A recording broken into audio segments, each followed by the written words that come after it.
space exploration. And as you know, it's a major news. All the larger enterprise, well-known people are behind setting up their systems and establishing colonies outside the Earth. And there are a lot of countries who are in the race right now. There is US, there is China, there is India, there are a few others. I think a lot of scientists are also making statements that in order to survive, we need to colonize other planets and probably leave the solar system altogether in long run. So I think when we go about setting up our colonies, sending humans outside the close and comfortable environment of Earth, what it takes to have a space travel. So I think there are technical challenges which we all know. The distance itself is a very big challenge for humans to leave Earth. Then there is a challenge with regard to radiation. But today, I think I would like to talk about the social element which is also involved in planning our trip outside the Earth. And if you take the closest star, that takes about 4 light years away. I mean, that is, even if the light travels, it will take 4 years to reach the next neighborhood, which is in the close proximity as far as the universe is concerned.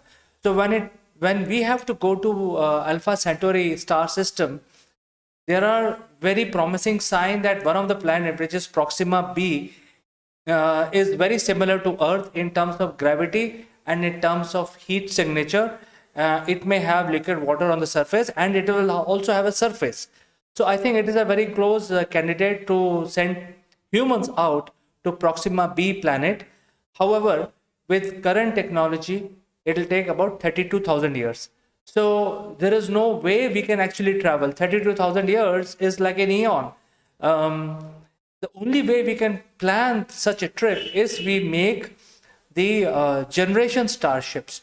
And when we talk about generation starships, it actually means that when bunch of people start their journey to Proxima B, they will be fully equipped to reproduce on the ship.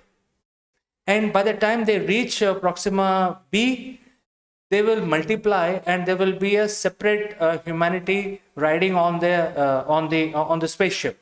So the spaceship is called generation starships because it will be designed to support the generation of human beings.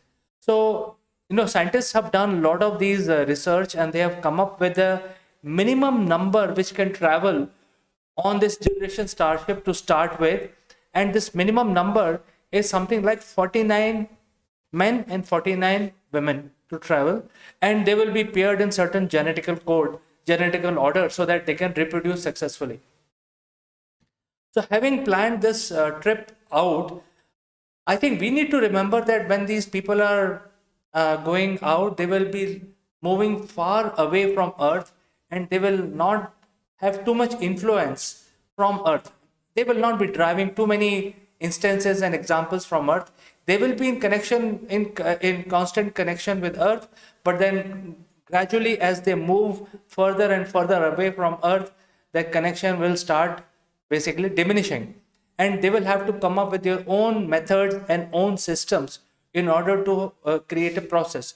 In other words, the people who are going to Proxima B, and they are prepared, their ship is prepared to support something like 30 to 40 generations by the time they reach there. They will have to design a way where the goal of their journey is percolated downwards into many generations. Because if that is not done, then midway they may decide to turn their spaceship in some other direction and go somewhere else. So we have to ensure, or the people who are residing on that generation starship will have to ensure that there is a process where they remember their goal. And second thing they will have to remember or to create is a governance system, some sort of a governance systems, because humans' brain is, can be very fictitious at times.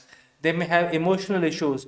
They may get into hypersensitive environment. They may start committing crime. And then there is no government like Earth has a government to enforce the law. And these people are out there in space with no interaction with Earth or very little interaction with Earth. They will have to make some sort of a system which is sort of a law on the spaceship. And once they are able to create the legal system for the spaceship, there will be a need to enforce the legal system. There will be a need for policing. So I think to start with, it is not only solving the technical issues around sending humans outside in this space, but also coming up with a process where the law is implemented, the goals are very well defined, responsibilities across humans will be very well defined, who will do what, those kind of things will have to be very well defined. And once those are defined, the legal system is in place, then only you can actually put these 49 men and 49 women on a generation starship, which will be traveling to Proxima B or some other planet which may decide in future to travel to, in order to establish human colony outside of Earth. The fourth problem that we will get now is the education.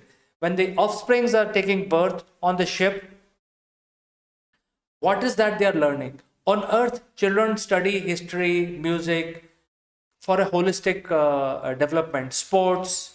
They also interact with their own classmates, and overall, the personality of a human is shaped gradually over the years. When these people are going in a spaceship, they will not see the surrounding as we see. We will not see. They will not see mountains, rivers, etc. So, what sort of education system their kids will have to undergo, so that whatever they are deciding in terms of law, goal, and human ingenuity has to be taught to these children, and their evolution in terms of being an adult when they grow up has to be controlled in certain manner, so that their offsprings can also carry these values, because we have to plan for many generations, and these are some of the key items which will be required and will be implemented. And this is nothing to do with technical aspects of traveling out in the outer space. This is about making a process where humans can successfully travel in space, in terms of medical support, in terms of legal support, in terms of creating courtrooms, in terms of understanding the cultivation. For example, if they reach Proxima B, by this time they will have no idea how to do cultivation. And even if they land on Proxima B, they will have to relearn these processes all over again. Whereas on Earth, we already know there are a lot of farming activity going on Earth. There are a lot of farmers. They can replicate quickly. I mean, if the journey is like 1 or 2 months, people can replicate that system on any other planet, whether it is Moon, Venus, or Proxima B, which is 4 light years away. However, if the generations are going to take for us to travel and reach and establish human colony on the next door neighborhood, takes many generations, and by the time they reach there, they would have forgotten. So there has to be a process where this art, culture, and processes can be kept alive, because if we don't do that, then the humans will not be able to survive after landing on Proxima B. And friends, I think 49 or 50 people have to be onboarded on the generation Starship. It's because at least 50% of these people will reach. I mean, the offsprings of 50% of these people will reach, and the chance of getting perished in the journey is diminished by 50%. That means if 50 men and 50 women start after multiple generations, at least 50% of the people, eventual number, will be able to establish their colony on Proxima B, provided they are able to get their act together during the journey and make a process, make a goal, and percolate this goal downwards into generations. It should not happen that they actually have a mutiny in between and they kill each other, because then the whole objective of sending humans to set up the next neighborhood colony is futile. Now that will be futile. So I think that is something that is very thought-provoking. And I thought, instead of discussing technical aspects of sending humans, I thought in this episode I will discuss the emotional and social aspects of sending people on a long, long journey in space. Friends, do send in your messages and I will respond, and I'll catch you in the next one.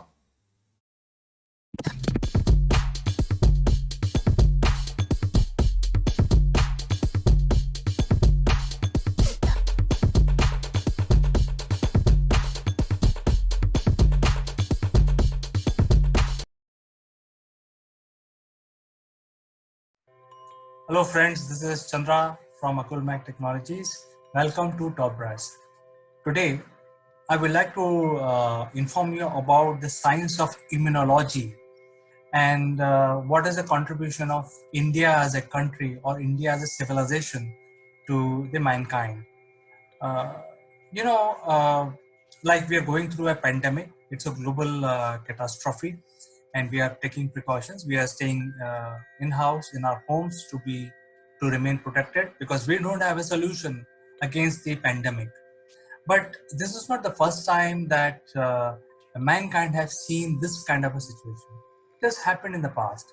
In fact, the more popular or more devastating pandemics are well known. There are chickenpox, smallpox, plague, and up to a certain extent polio also, which used to affect the infant and toddlers. But today in India, uh, we ran a successful program and we eradicated all these, at least these known pandemics. But I think I would be wrong to say that we have eradicated them because this was going on even in the past. When the chickenpox used to get, and it also spreads like the coronavirus that spreads, it spreads by human touch.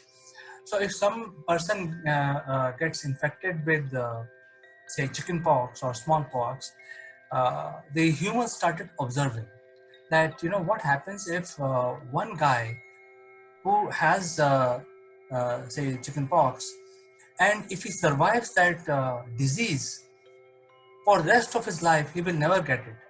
So it's a power of observation that when they started observing it, they realized that because one time if somebody gets infected with that disease, for the rest of their life, that person becomes immune to that disease because the body itself develop the antidote and will not allow that disease to come back again.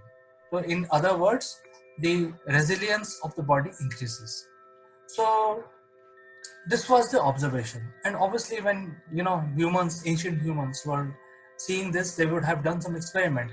So the experiments done were, they take the virus out from in chickenpox there used to be small blisters on the skin, and the concentration of the viruses which are affecting which are responsible for that disease are found in that on those blisters. So you take that blisters out from that, which is very infectious, material, and give it to a healthy man, and infecting the healthy man. Now, by doing this permutation combination, we have no record of what was going on, but by doing this permutation combination, the humans, ancient humans, realized that if we give the this disease to a certain person in limited quantity, in certain less quantity, so the person will get infected, but the body will fight that infection, and then the person is sort of inoculated for rest of the life. So he will not fully fall sick. He will probably be he will get a fever for a day or so, and then body will fight because the infection is given in a limited quantity, and then the person is inoculated for life for that disease. So this is like an ancient knowledge which humans gathered, and they were able to come out with a solution. Now this particular knowledge which they got is was kept very as a closely guarded secret. It was not known to a lot of people, and in fact in India there is a written documentation almost like 1,000 years back about this. So for how long this was being practiced, we have no idea. Assumption is it could have been more than 2000 years old science. And in modern world, we call it immunology. So now there's a lot of talk about finding a vaccine for the coronavirus and a lot of conversation going on about immunology. But this is not something new.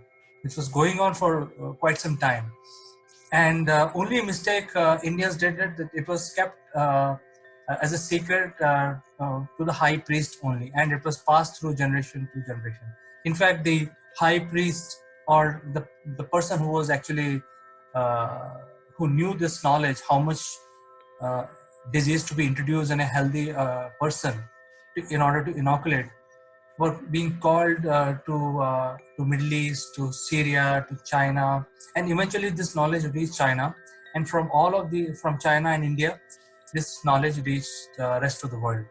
So this is so amazing. When I was reading about and when I was trying to do research before I started making this video, it was so amazing that the human ingenuity is so vast, and it's not something which is related to the modernness or the modern sciences that we see.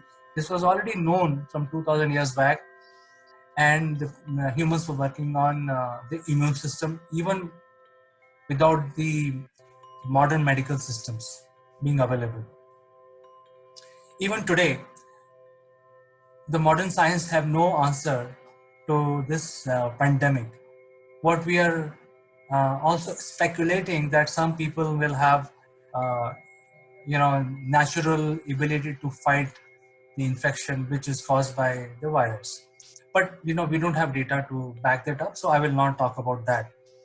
Now I will talk. So this is one information which I thought I'll pass on, where the immunology is not a new science. It's been there. The knowledge of how much and how to do this is already present, at least in certain civilizations like India and Chinese civilization. But I would like to draw another attention, which is more recent. India got independence in 1947, but these issues were there. A lot of people were dying of chickenpox and smallpox because this knowledge was sort of lost, because we were ruled by the British, and then before that there were a lot of invasions which were going on. So this knowledge was lost. A lot of people were dying, a lot of infants were dying, and there were a lot of pandemics in India. So the Indian government decided that they want to fight these pandemics, and they decided to launch a very strong, very well organized programs in the 60s. So a lot of inoculation happened. In fact, uh, in 60s and onwards, the inoculation used to happen door to door. The medical officers used to go and each houses and inoculate people so that they don't get that infection.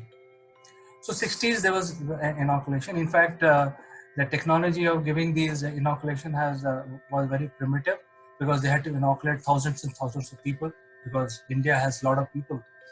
So people who got inoculated in 60s and 70s have the scars on their arm, because that inoculation used to leave a scar.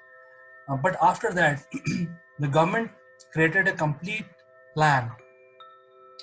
The population today, which is born after 1980s, do not have those scars, because now it is more advanced, and there is a complete roadmap. When the child is born, up to 12 years or 15 years, there is a complete roadmap of how many shots the child has to be given. So now, in fact, every children that is born after 60 in India is covered by these inoculations. So while we are searching for the cure for the pandemic, but the Indians, because we ran a very methodical and well organized plan, the Indian people, Indian government, right from 60s, they had beaten all these deadly pandemics. So is there a inherent resistance to such diseases which are similar to flu and corona in Indians? We don't know. I'm just saying that Indians may be less affected by this, but we don't have any proof, because the Indian people have gone through various inoculations as a mandatory exercise after 1960. Now let's talk about Iran. Iran is very badly affected. There are so many deaths. In fact, some people are saying that Iran is not revealing their numbers. So I will not get into that part. But Iran is very badly affected, even though they also had the inoculation program, a very well defined inoculation program. But the only problem is they started their inoculation in 1984, starting with BCG and some of the other things. So their plan uh, took took in effect, or basically effective from 1984 onwards. So anyone who's born after 1984 has those inoculations in Iran. So the people who are dying in Iran are basically people who did not go through the inoculation. So the older people, middle-aged people who did not have the protection of the inoculation, are the infection of corona is more severe on them than as compared to people who are born after 1984. Then there are certain countries who do not have such programs, because they have some of the countries have not seen these pandemics, unlike India and the Southeast Asia, where these malaria and all these things are very common. Some of the other countries who do not see these things, again, the corona or this particular COVID-19 is deadly for those countries who do not have the inoculation program against these diseases. So I'm just making an assumption. I'm not making any, I'm not making a theory. I'm just saying that these are the symptoms, because none of us have these symptoms. Doctors are trying to build a medical data about how the things are, how the graph, we are talking about flattening the graph. So this is basically a medical term. But I'm just saying what I've learned after doing this study about why it is affecting certain category of people more than other category. And this is what I thought as my analytics. I thought I'll bring it to you. And with this, I will end this video, but I would like to get your comments, and I would like to get your participation, get your feedback. What do you think? Does it make any sense what I have just said, or you have any of your own theory, which I would like to hear from you?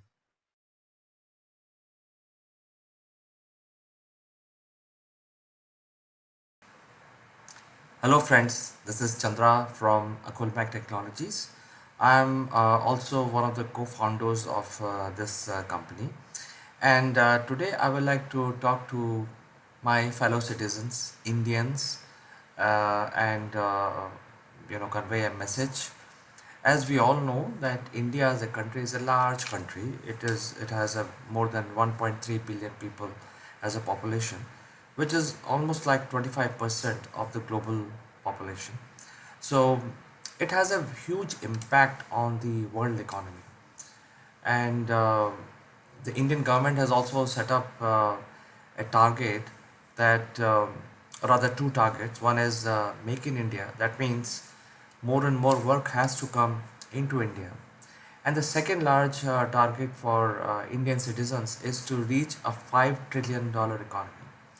Now, as you can see that while we can continue to make our own plans individually and as organizations, the 5 trillion economy dream that we need to achieve, as far as our government is concerned, they have set up a target for all of us.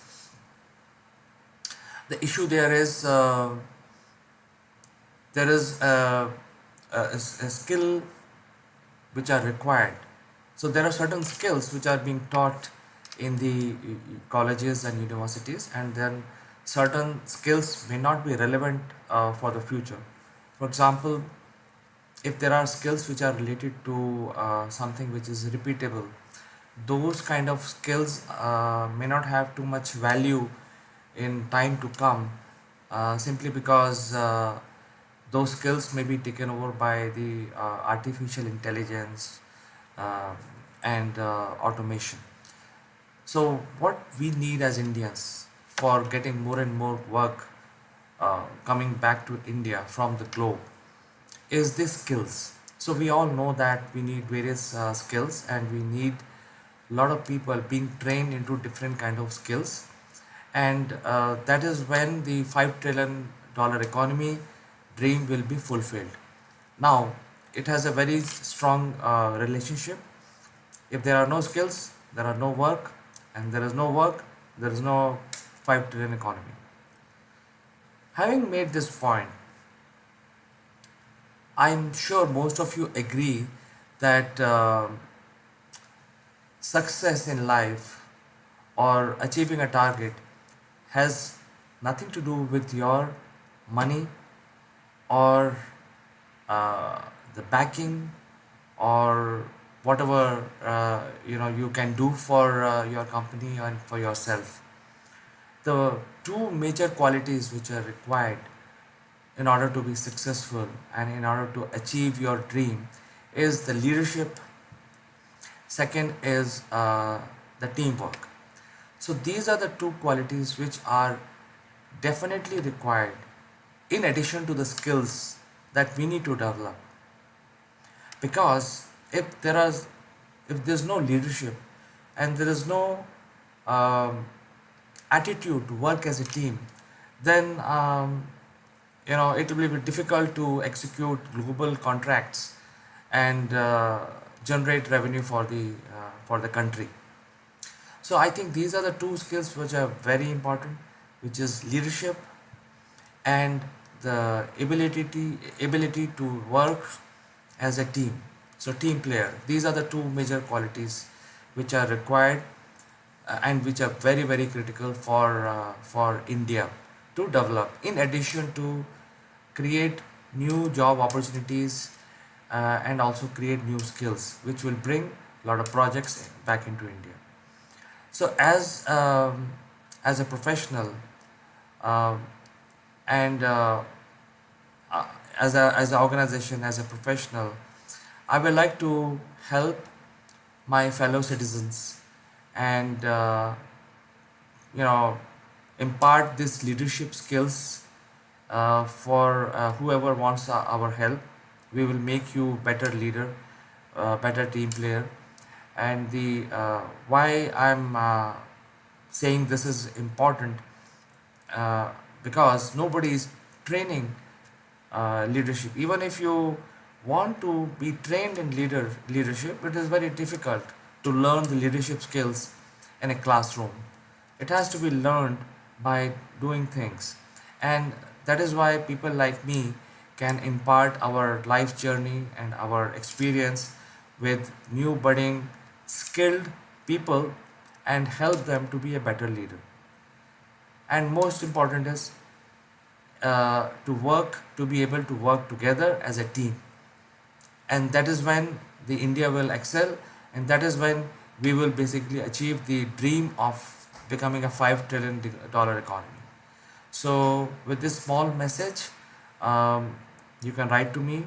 My website details are given below here. uh, you can reach out to me, and I will be more than willing to help and share my experience and make sure that if you approach me, I will create a leader out of you. So with this, I'd like to say goodbye to you until next time. Bye bye.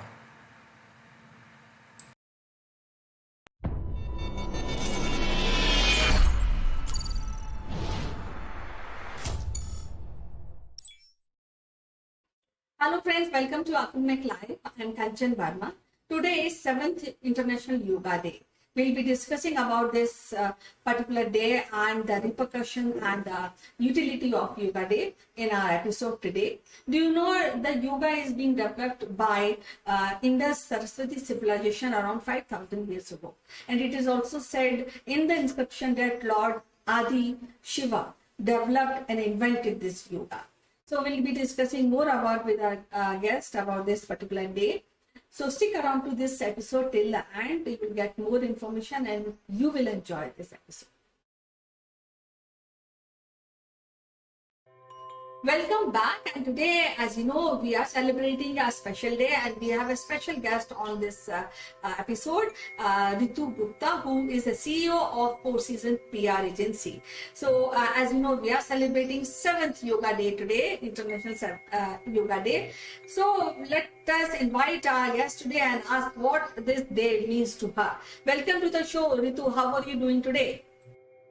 Thank you, Kanchan, for welcoming to the show. And I'm absolutely feeling fine and feeling very fit because today is the yoga day. So I think it's one of the best days of my life that where I can get my mental tension away by doing yoga, especially today. Well, you know that yoga practices has been we Indians are following from very long time, from very antiquity. So how this really emerged as yoga, and you know even today morning Prime Minister address, and we are celebrating yoga for wellness. This is the theme of today's yoga day.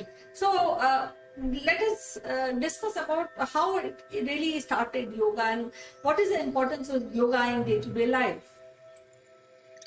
Kanchan, I think yoga is a very good wellness exercise, holistic exercise. And I personally feel that yoga is a mind and body practice that combine physical poses, controlled breathing, and meditation or relaxation. It reduces your stress, your mental tension, your blood pressure, and it lowers your heart rate also. So when all these things happen, then definitely you have a very holistic attitude towards life. You naturally relax because all these problems, your heart blood pressure, your diabetes, your heart problem, definitely increases the stress. So when we do yoga, it controls all these problems, and slowly we get towards wellness of our body, and definitely we are stress free. Well, you have mentioned very rightly that yoga helps in a holistic development and healthy well-being on day-to-day basis.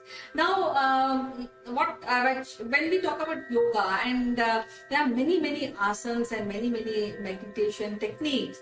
So, do you really feel the schools in college and schools they are giving a proper attention to this art form so that our children grow up a healthy life in future? Yes, I think it's a very good thing for young kids to start with. And these days, I get to know that many schools, they have on everyday basis, they have 40 to 45 minutes slot for yoga. So I think every child, even the children today, they have certain kind of anxiety issues. So that can be because of homework or whatever reason. But then it's a very good practice that they are inculcating in them.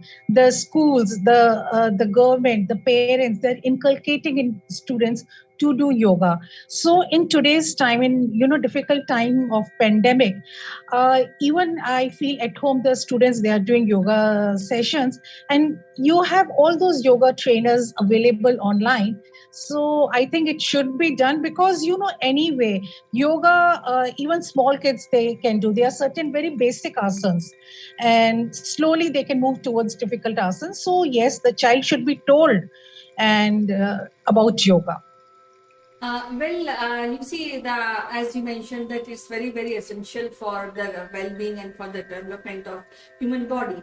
And yoga, I have read it provides you not only physical wellness but also mental wellness. But Yes. there are some people who are against of yoga. So I would like to know your views. Are there's any scope of opposing yoga? I don't think so. Anyone should be against of yoga. But yes, I feel that some people, when you have some kind of physical problem, you should consult the doctor first, because there are some asanas or you may do, and then you may have some kind of nervous problem, problem in nerves. So if you are overweight, first of all, it's a very good exercise to reduce weight also. Yoga is a very good practice. But then one should consult the doctor if they have any kind of doubt in the mind. Otherwise, it's very simple to do yoga. Yes, so now what is your favorite yoga? And I'm sure that you practice yoga on daily basis. So how you really get up and how you prepare yourself to do these exercises in the morning? Do you do exercise in the morning or how it is? Yes, yes. See, the best time to do exercise, I get up early in the morning, and the best time to do exercise is, early in the morning. So what I do, my time, let's say between 6:30 to 7:30 is the time for yoga, and I do Bal Asana, which is a classic child resting pose, and this asana is also done in between various asanas.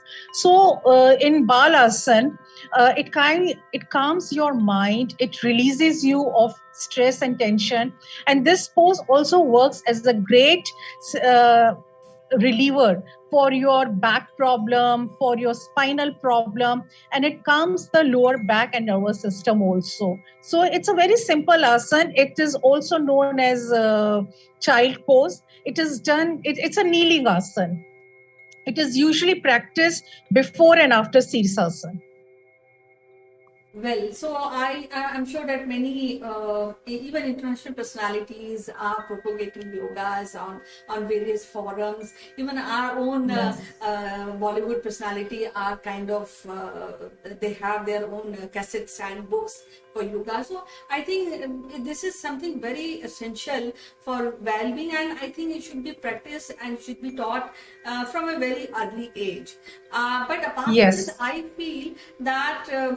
That yoga also give a sense of culture and uh, uh, traditional way of our Indian thinking. So, do you want to really speak about it? How it can help in being propagating Indianness and embracing the Indian culture and tradition? Yes, see, in today's world, we all know that our Indian culture is very rich. It's a very ancient culture. It's a rich culture. So I think every school, first of all, they should have a kind of a lesson, a kind of a chapter in their syllabus about yoga. Kids should be told about yoga, and they should be made to do yoga in school. And also, there should be awareness about it. People should be told about it, and on various level, even in RW, I see in my colony park. So I see there are many people who do yoga, and there are many people who are just giving yoga sessions free of cost. So I think it's a very good awareness which is being created in every colony, in every locality, through RWAs. So we should let people know about our Indian culture if we can. We should online propagate it, let people know how what is the use of yoga, how yoga can control your body and mind. It can make you a strong person also. It increases your focus also, which is very important for students these days. Yes, and I think on everyday basis, I think yoga should be part of your daily routine. Whoever is not following yoga, Yes. they should come up and they should learn and teach and do themselves, because yoga is not only for doing exercising like Surya Namaskar or Shavasana for relieving the tension in the body and the blood flow. But apart of this, I think yoga is combined with many shlokas that can also Yes. increase your lungs power, which is also very very important, or doing alom vilom. These kind of things are very very essential during this COVID period, Yes. when people are really facing such a challenge on daily basis. Yes. They are at Yes. home.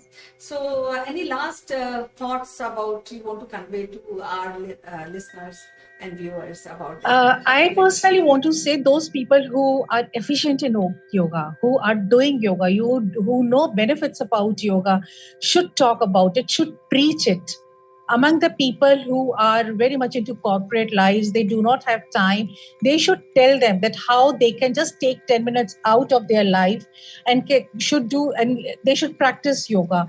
And in this time of pandemic, many people, they have turned towards yoga because it is increasing your lungs power, it is helping you out in inhaling oxygen, it is helping in various other things also.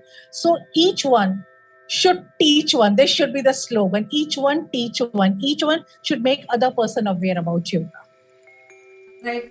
In the last, I just want to add one thought, because I would like to thank our Prime Minister, Mr. Narendra Modi, who initiated this idea on an international forum to celebrate 21st June as a Yoga Day. And this idea was initiated around, I think, 2014. And since then, Yes. we are celebrating this wonderful and Yes. thought-provoking day. So it was, as usual, very lovely to talk to you, Ritu, and we'll meet again. Thank you so much. We'll meet again. Thank you, Kanchan. Yes, Yes, yes. we will meet again. Yes. Thank you. Bye-bye. Thank you so much. Bye-bye.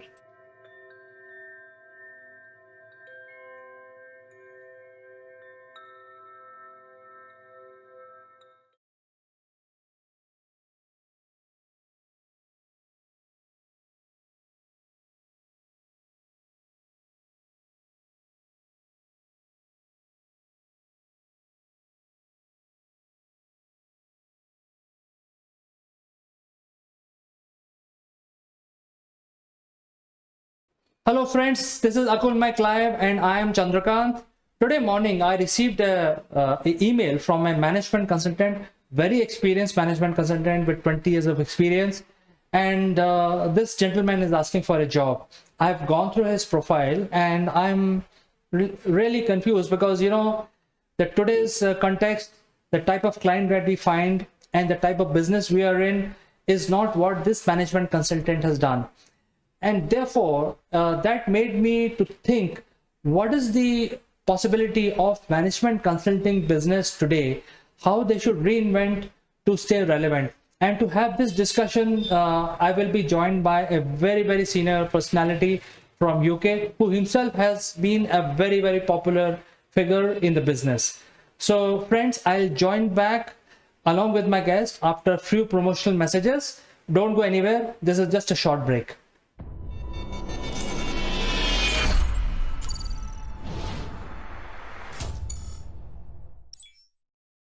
Friends, have you ever wondered that making a lasting impression online is similar to landing on the moon? If yes, we have a solution for you. Akul Mac Genius program will help you prepare for your upwards trajectory towards success in the digital world. Our program consists of 12 unique tailor-made sessions of 1 hour each, spread over 6 weeks.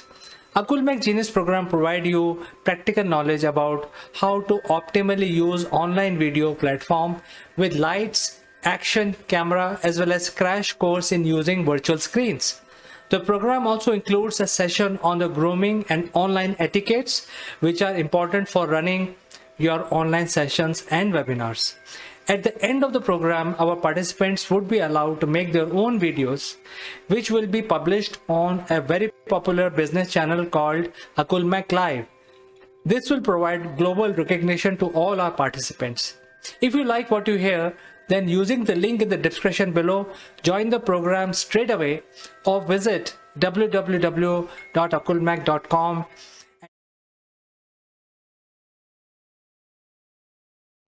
Welcome back, friends, and today we have a very interesting topic to discuss. It's about management consulting, and to discuss this we have a very distinguished guest in our studio, Mr. Neville Gund. Welcome to the show, Neville. How are you today? Good morning, CK. Good morning, everybody. Yes, I'm feeling great. It's a beautiful sunny day today. It's middle of the week, so the rest of the week is downhill, isn't it? A hump day or something? What do the Australians call it? Of course, but we have just finished our share of huge deluge of rain, and we are just enjoying the little sunshine that we are getting right now. Well, plants need rain, and now the sunshine's coming to dry them up. So, just like consulting, we used to have lots of consulting companies pre-COVID. But is the model bust? Have consultants, the big consultants, have they had their day? What do you think? Well, Neville, I think that I worked for corporates where these consulting companies were hired to guide the corporate in the right direction, to find the new path, to find the new businesses. How do you find new clients, new type of clients, etc. So, we know all these top 5 companies. We don't have to take the name, but they used to bring their Bible, these thick, tested, tried models, 8 by 8. And they say that, hey, if you implement this, you are going to make millions. Your turnover will double in next 3 years or 5 years. The challenge that I see right now is that since those old models are tested, tried models for last 100 years, and the COVID has changed the whole business scenario so drastically, my confusion is that will those models still work in today's concept? Well, it's a really good question. And if you recall, I wrote a book just over a year ago now with a good friend of mine called John Gilmany. And we entitled the book, Can You Handle the Truth? And a big question mark. And the reality of life is these models were bust some time ago. So even when I had a proper job like you did, when I was working in corporate life, we used to get these consultants to come in, the big 4, as now big 5 or 6 maybe, and they would come in and literally interview all the staff and then put a beautiful review together and tell the board exactly what the staff have recommended, in essence. Not much different from that. And then they said, well, we'll help you implement it. And they charged a fortune, even for the smallest of corporates. They were investing in millions of dollars worth of investment. The question I always had was, does it work? And of course, it probably would work if they implemented everything the members of staff, the employees, were suggesting they did. But these consulting groups have an unusual way of twisting things slightly so that it wasn't quite what you thought you'd suggested to them. And consequently, they never work because who's implementing them? You are. Very rarely do you see a wholesale change in an organization. In other words, people leaving when you're implementing change. You tend to find you've got more consultants than you've ever had in the past, like a little army of ants that are crawling all over the place and trying to help you succeed. Now, I don't think that they're trying to make you fail. I mean, that's number one. But are they making you succeed? And I think COVID now is challenging even more than it did in the past.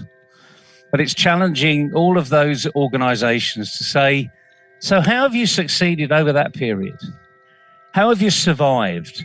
What was it in the organization that made you get through it and be where you are today? And when your organizations start to ask those questions and see actually how good they are,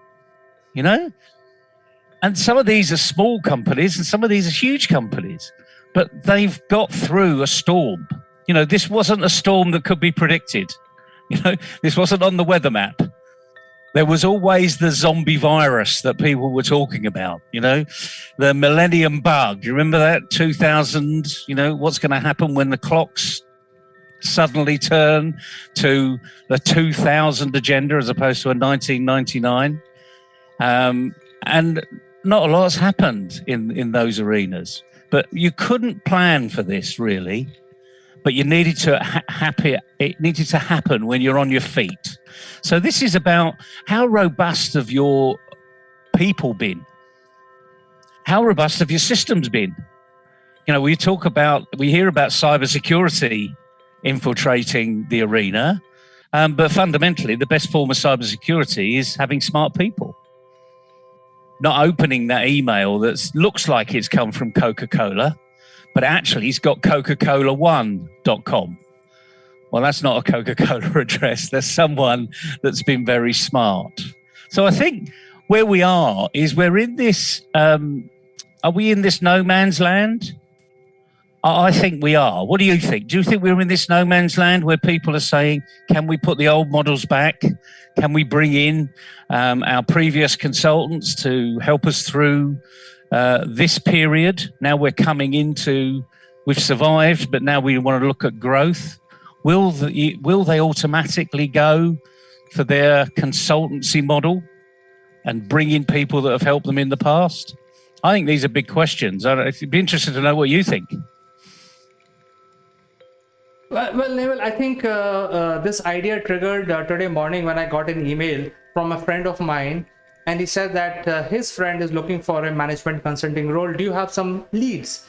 And that got me thinking, because even if we hire this management consultant, what he's going to do for us? We have to really, even to interview this person, we should have right questions. So I was not sure what to reply, and that made me to start thinking about big fours and big fives. They used to come with a strategy saying that, hey, if you fire so many people in 3 years, you will double your revenue. Your share price will zoom.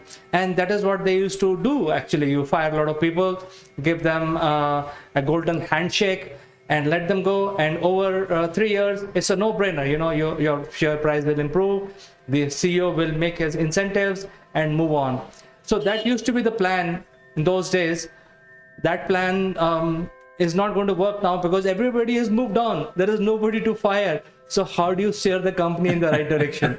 So that is why my question today, Neville, I don't think the old book or Bible of management consulting will work for companies of today. So in essence, what you're saying is that the companies have been through the hardship, and then they've had to get rid of what you might call dead wood, for want of a better term. And it just so happens that the COVID crisis has probably identified a lot more dead wood in the organisation than perhaps you would have thought of previously. I mean, it's an interesting arena. I mean, I always have a little smile on my face when I get that type of email, because let me just ask you, what's the role of management consultants? What do they do? Just simply, not in detail. What do they do? Well, I think, in my opinion, please, viewers, please pardon me, because I'm going to talk what I think. These management consultants will come to your office, will interview or pretend to interview thousands of people across the board. They spend 2 months, 3 months, and they bill you for that, for interviewing and listening to your story, boring story. Hey, what happened? What didn't work? What worked? Etc. They are not doing anything with that. After 3 months over, when you have already paid $1 million to them, they will come up with their own plan, as if they have done a lot of research within their, after taking your interviews, and they have come out with a very tailor-made plan. But in reality, it's the same plan. IBM would have got the same plan. CSE would have got the same plan. HP would have got the same plan from the same consulting company. And that plan is a 3-year plan.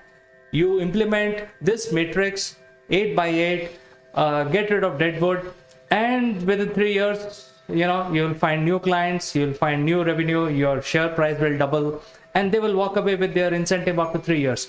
So I think that is what I feel personally. And my disclaimer is, it is just what I feel. I may be wrong also, but this is what I felt as a client of these big fours. I like anything else, and this is about what you and I think here, and some of it is evidenced. And indeed, you've more or less said exactly what we said in the book, Can You Handle the Truth? Because that's what they do. And the interesting thing is, do you know what? They've done it for many years, and it works. But the interesting thing is, there is a different way of doing it, and you could do it yourself. But like anything else, majority of companies are already exhausted their employees, and they've got more than a day job each because they're getting more for less. But I'd just like to go back to the very simple thing about what consultants do. What they do is that they take you, what you believe they will do is take you to another level, to another plane, to improve your KPIs, your profit, your loss statement, your cash flow, stabilize your balance sheet, improve your balance sheet, get you more money, whatever it is. But the point about consultants is they're, in many respects, stopping the rot, if you want to call it one thing. I call it behavioural waste, and actually taking behavioural waste out of the system and putting new processes in place. They wouldn't know what behavioural waste was, most of them, but that's in essence what they're doing. So the key thing is, when you got that email from someone who's a friend of a consultant, weren't they doing it for themselves? Why isn't this business consultant actually doing it for themselves? They're always asking, lots of small consultancies are always asking for referrals into other organizations.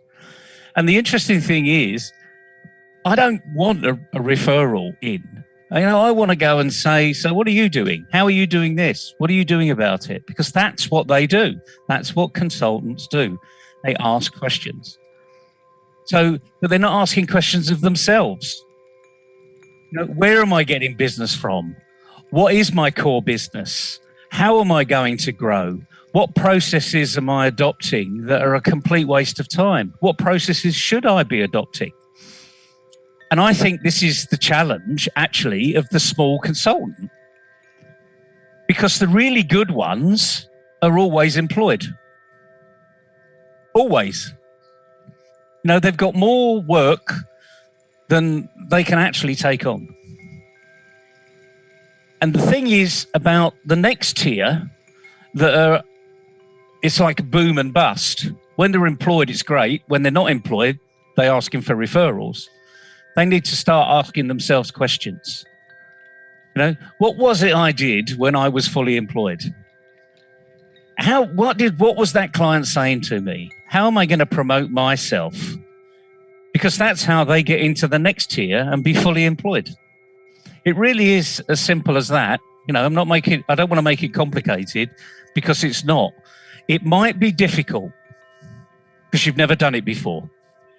But once you start to get into that motion, then you'll get it. Now, another thing, you and I get emails all the time from all over the place. I get a load of emails and asked to be connected on LinkedIn. What's the biggest thing on LinkedIn that you've had people offering you recently? Well, Neville, I think the biggest thing that I hear from people is how you can sell yourself on LinkedIn. Exactly. I almost sort of, I led you into the answer. It wasn't deliberate, but how can you improve yourself on LinkedIn? What have you got to do? So all of these LinkedIn so-called experts, and I'll say so-called because there aren't that many that are that good, because they're all following very much a similar routine. But when you meet one of them, why isn't this management consultant investing in one of them? Because the management consultant is actually asking a company to invest in them. So you can't actually say, well, you do it this way, but that's not for me, because you're telling them to do exactly what you're prepared not to do. So I always find this a fascinating arena where people say, a bit down on my luck at the moment, I'm a management consultant, can you help me? Why? It's a bit like an IT expert, why do you need my help? If you're that good, you should have a string of companies out there. If you're young and new to the game, yeah, I'll help you. Absolutely not a problem. But I'm not going to do it for you. I'm going to ask you some pretty tough questions. And for those listening, if you want me to ask you those questions, I just have. So listen back to what we said in this discussion, because it's about growth. It's about survival initially, and it's about growth. Have I got a business? Is it scalable? Is it just a me? Is it a cottage industry? Can I collaborate with other people? All of these questions we can ask ourselves if we're in the right mindset. And I guess it always comes down to having the right mindset. Thinking about what I've just said here about that consultant that's, asking for you to help them. Has that given you any thoughts about what help you're going to give them? Well, I don't have an answer actually. I'm don't know what to reply to him. I can't tell him, hey, there are no jobs. Even if I circulate your CV, there will be no response. I think it's a journey that the consulting companies or business consultants will have to, undertake themselves and find out what is the winning mantra for them to get employed right now, because the old process is all dead. You can't fire any more people. They're already gone from all organizations, and the business demands are also changed drastically. So the management consultants will have to find new ways of generating more revenue for their clients, and for that I think they have to come up with the new idea. And so far I have not seen any new idea from anyone so far. Well, is it a new idea, or is it just knowing about the business? I mean, one thing, as many people will know, I come from the oil and gas industry. Now, we used to employ real specialists in oil and gas. And why was that? Because they knew the industry inside out. They knew that there was never 100% win. They knew, or the good ones knew, that it was a cumulative effect. It'd be like compound interest. I'll get 1% here, 0.5% there, 2% over there. But they had this almost like a map in their mind of what other companies had done and how perhaps you can navigate these very different waters. Because, as you well know, despite the fact you're in the same industry, you may employ exactly the same number of people, looking as though you're doing exactly the same thing, but in reality, you're not. Because you've got a different people dynamic internally. You've got different shareholder base. You're on a different path to growth. You may be a pure punt in the arena, or maybe you're more of the stable influence. People are looking not for huge capital growth. Your investors are looking for sustainable growth, which is through the P&L as opposed to through the balance sheet. So I think there's a fantastic opportunity currently for really good, independent, or the large consultancies. They can help a company think about why are they doing what they're doing. They can help them go through a business process review. I'll now use the term BPR, because in corporate world, BPR is pretty common. But again, the reality is most organizations don't actually do a business process review more than twice in their lifetime. So when the average age of a corporate is 30 years these days, twice, once every 15 years, my goodness, that's not enough. It's not good enough. Things are changing. If you do it once every 15 years and forget that there's a digital transformation happening out there, you could be dead. So this is how fun this arena can be. And, I would love to go back into the world of consult. Oh, no, I'll take that back, actually. I wouldn't love to go back into the world of consultancy. It's hard work once you get in there. But I think there's a great opportunity for the right consultants to say, here I am, this is what I'm really good at, this is what I've done for someone else in the same industry. That looks like a good company to go and address, knock on the door. That's the way you do it. Just knock on the door. You are showing that you are doing something different to everybody else. I was talking to on a business bunker the other day, and we were talking about a lot of the complaints in the world is that there aren't many jobs. Now, for those that are listening, I will say this very slowly. There are thousands of jobs. It's just that you don't know where to look for them. But if you did know where to look for them, you'd get one. Now, don't take my word for it, because I was actually talking to a person that runs a job site, one of the biggest job sites in the UK. And he said there are thousands of jobs, but people are just listing their CV online and expecting a response. We've become lazy fundamentally, and that's where your management consultant is, I'm afraid. That email just shows me he's lazy or she's lazy.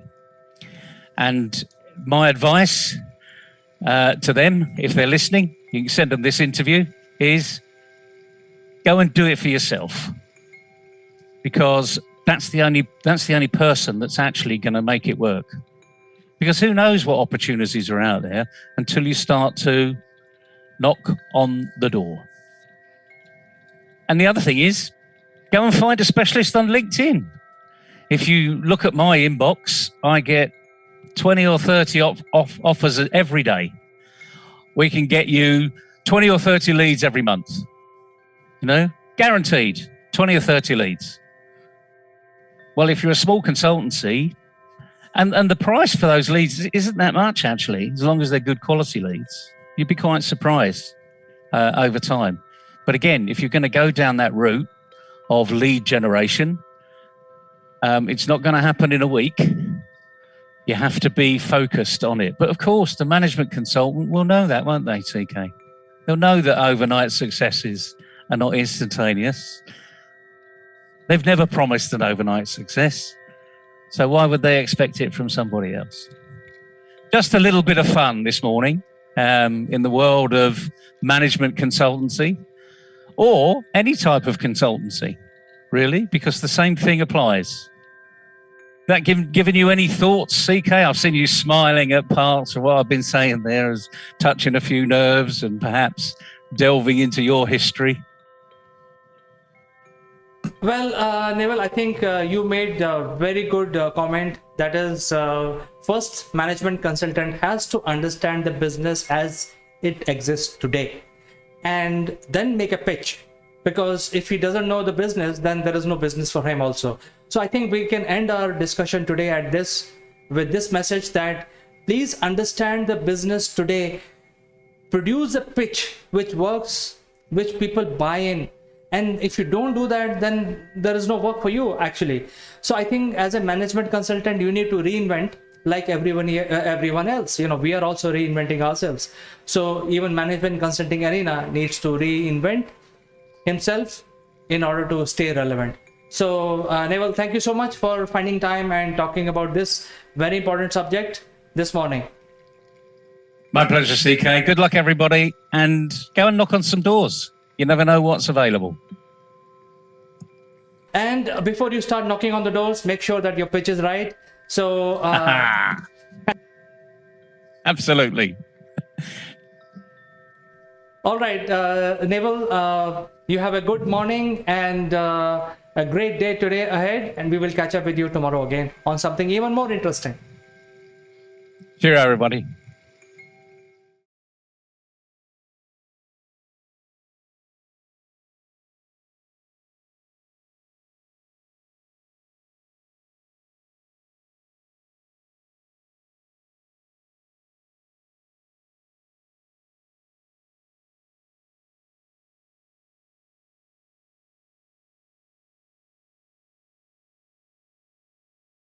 Hello friends, this is Akul Mac Live and I am Chandrakant. Today is a very big day for India. Today, on Monday, which is August 2nd, 2021, Indian women hockey team has defeated the arch rival Australian women team at Tokyo Olympic 2020. Why it's a big deal? Because Australian women team is a formidable team. They have won the gold medal 3 times previously, and India has always got defeated to Australian team whenever they got defeated. So I think it's right to say that it's an arch rival, but this time all the team members in Indian women team, they have excelled. They have not done any mistake. They followed the line of the ball, and I think we should dedicate this video to one person. That's the goalie of Indian team, Savita Punia. So a great deal of information is coming up about her, how she prepared, and what is the kind of background she comes from. So friends, don't go anywhere. I will be joining back after a few promos within a minute.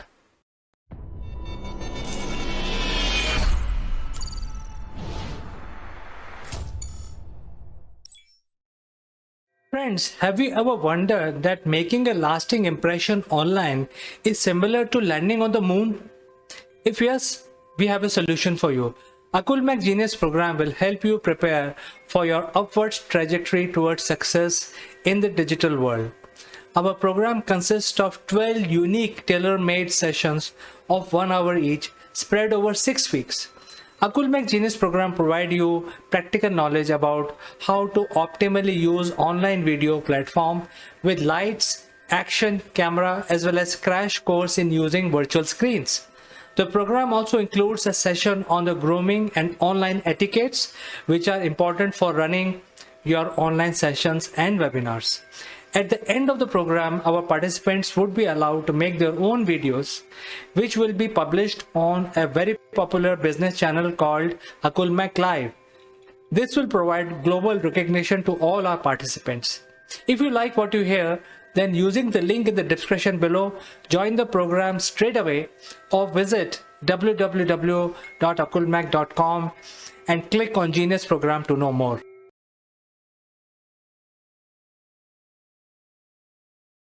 Welcome back, friends. Today it's a big day as Indian women hockey team has defeated the Australian women hockey team. But in today's video, we're talking about the goalie of Indian team, which is Savita Punia. The 30-year-old throttled every Australian attack to help India register a 1-0 win to reach semi-finals of Tokyo Olympics. In the final minutes of the game, the Australia got 2 penalty corners, but Savita ensured to keep a clean sheet. She lay on the ground to push the ball away from Aussie players. The commentator also said she has made the most important save for Indian hockey, thus earning the name The Wall. Let's understand a little bit about the background of how this great player became The Wall. Back in 2003, when young Savita Punia joined Haryana government hockey nursery at Sirsa under the coach Sundar Singh Kharap, she would often ferry her goalkeeper's kit on Haryana roadways buses from her village Jotka. She would often complain to her father about bus conductors not respecting her kit or not letting her board due to 2 kits. Her father used to work as a pharmacist, and young Savita's interest in hockey would grow as her grandfather, Ranjit Singh Punia, a farmer by profession, would listen to the radio commentary of hockey matches and take her along to the local games. Mahinder would take Savita to hockey nursery at nearby Sirsa in 2003, where the coach Khara was posted as a coach. While Savita initially wanted to be a forward or a midfielder, according to her grandfather's wishes, Kharab insisted on grooming her as a goalkeeper. Kharab trained Savita from 2003 to 2007, but then his transfer order came and she was shifted to Hisar, where he took Savita along to get her trained before she was selected for by the Sports Authority of India Center and to play there. The youngster would play for Haryana junior team and often compete for a spot along with players in Shahabad, a town famous for producing more than 10 international players, including current skipper Rani. Savita would soon impress the national selectors and would make it to the junior Indian team in 2007 before making her debut in 2008. As a goalkeeper, her footwork and arm and leg positions were very good, even in her junior days, and she would also make sure to spend a lot of time with the team forwards and midfielders to understand their thinking. Whether it is summer or winter, she will always be ready to train. She will keep her kit always ready to go. She had a lot of patience, and that helped her a lot. Once at a tournament in Delhi, Haryana's 2 teams, one from Shahabad and other from Hisar, and Savita's was playing from Hisar, played in the final. Even though Hisar lost, the former Indian player and coach M.K. Kaushik and Amrit Bose forwarded her name to be included in junior team camp. Against Australia on Monday, which is today, quarterfinals, Savita made number of saves. She helped India win Asia Cup in 2007, where she was declared the best goalkeeper, and the silver medal at 2018 Asian Games. Today's match against Australia, she was always in the line of the ball, made some direct saves too. Even though Australia did not have their experienced penalty corner specialist, she made sure that India survived the last quarter. And earlier in the tournament, she did not follow the line of the ball and let a goal in. She learned from such mistake, and hopefully in the semis too, she will be like a wall. So, friends, we look forward to the semi-finals, and we expect Indian women hockey team to score gold for India. So we will keep following this, and kudos to everyone in Indian women hockey team, and especially to the wall, our hero, Savita Punia.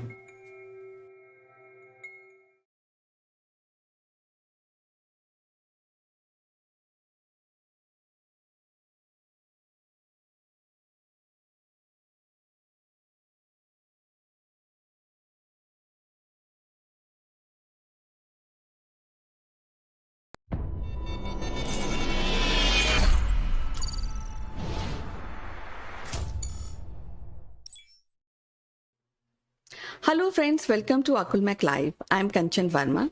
Today we have a special guest. She's joining us from Chicago. She's quite vocal about the social issues in the communities. We'll be discussing a thought-provoking topic today in this discussion. So stick around to this episode till the end.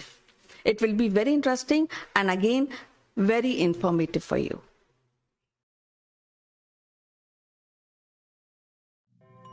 Welcome back, and today we have a very special guest with us. She is Mrs. Pramila Kumar. She is heading Radio Pani Puri, internet radio channel, and she is based at Chicago. So without wasting any further time, I would like to welcome Pramila. Pramila, welcome to our show. How are you doing today? I'm very good. Thank you, Kanchan. Thank you for having me in your show for Akul Manch. Really delighted to be there. Pramila, you know that you also run an organization called Sanjeevani, where you help people with little disorders like mental health or domestic violence and many more. So today we'll be talking about mental health. So what do you really understand by mental health? So, Kanchan, we all have physical health, correct? So if we have a concern, fever, diabetes, heart problems, we all go to the doctor to take care of our physical health. Just like physical health, all of us also have mental health. And mental health includes our emotional, psychological, and social well-being. It affects how we think, feel, and act. It also helps us determine that how we are able to handle stress compared to whatever is happening in the world right now. So like physical health, mental health is very important in every stage of life, from kids, teenagers, adolescents, youth, and of course through adulthood. So like physical health, and the reason I'm mentioning physical health time and again, because then it's easy for the community to understand. If it's important to take care of physical health, it's equally important to take care of your mental health. So in the course of our lives, we all go through mental health problems. Everyone has concerns. Ups and downs always keep happening in life. Mood changes will happen. Behavior will change accordingly. So important thing is how well we are able to cope up with these changes determines how well our mental health is. So actually, what happened lately, I mean, when the emergence of this COVID pandemic, we are hearing this mental health as a subject or as a disease more often. I'm sure that this mental health must be there before also, but now it has come in a forefront. So actually, I just want to know how we really recognize or how we know that this person is suffering from mental health issues. So mental health conditions are complicated. They are not very simple as physical health. And there are many contributing factors, environmental, organic or genetic. And definitely COVID-19 for the past 15, 16 months has had a major effect on us. So, when we are not well, supposing someone has fever, how do we understand? Maybe we will take the temperature. We can feel that this person is having, the body is feeling very hot. So those are some visible symptoms. But when someone goes through mental health concerns, or if they have a mental health problem, the symptoms aren't very visible upfront. And some of the symptoms may have happened, feeling of fear, anger, sadness, being worried, being frustrated. And this can happen to anyone. But if this happens for a period of 7 days or more, then it's a cause of concern. Changes in appetite, energy, desires, or interest. Sometimes people start eating a lot, and sometimes people just do not want to eat at all. Difficulty, concentrating on making decisions, sleeping a lot, sleeping really less, having nightmares, physical reactions such as headaches, body pain, stomach problems, skin rashes, feeling hallucinated, hearing voices in your mind, feeling lazy, inability to do normal chores. These are some symptoms which is an indication of a mental health concern. But again, one concern I would like to say that someone going through this should at least observe it for at least 4 days to a week to say, let's go to a doctor and visit someone. Well, it's really terrible, somebody who's suffering with these conditions, because I've heard that you are master of your own body and mind. And here we have a disease which is called mental health, and which is emerging very fast, even in children. Now, what is the remedy for this?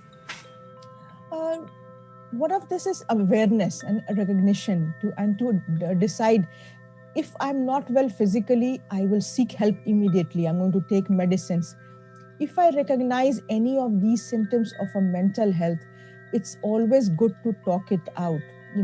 Maybe go to a doctor, go to a trusted person, go to an organization as needed. Not every mental health concern will require a doctor or a professional.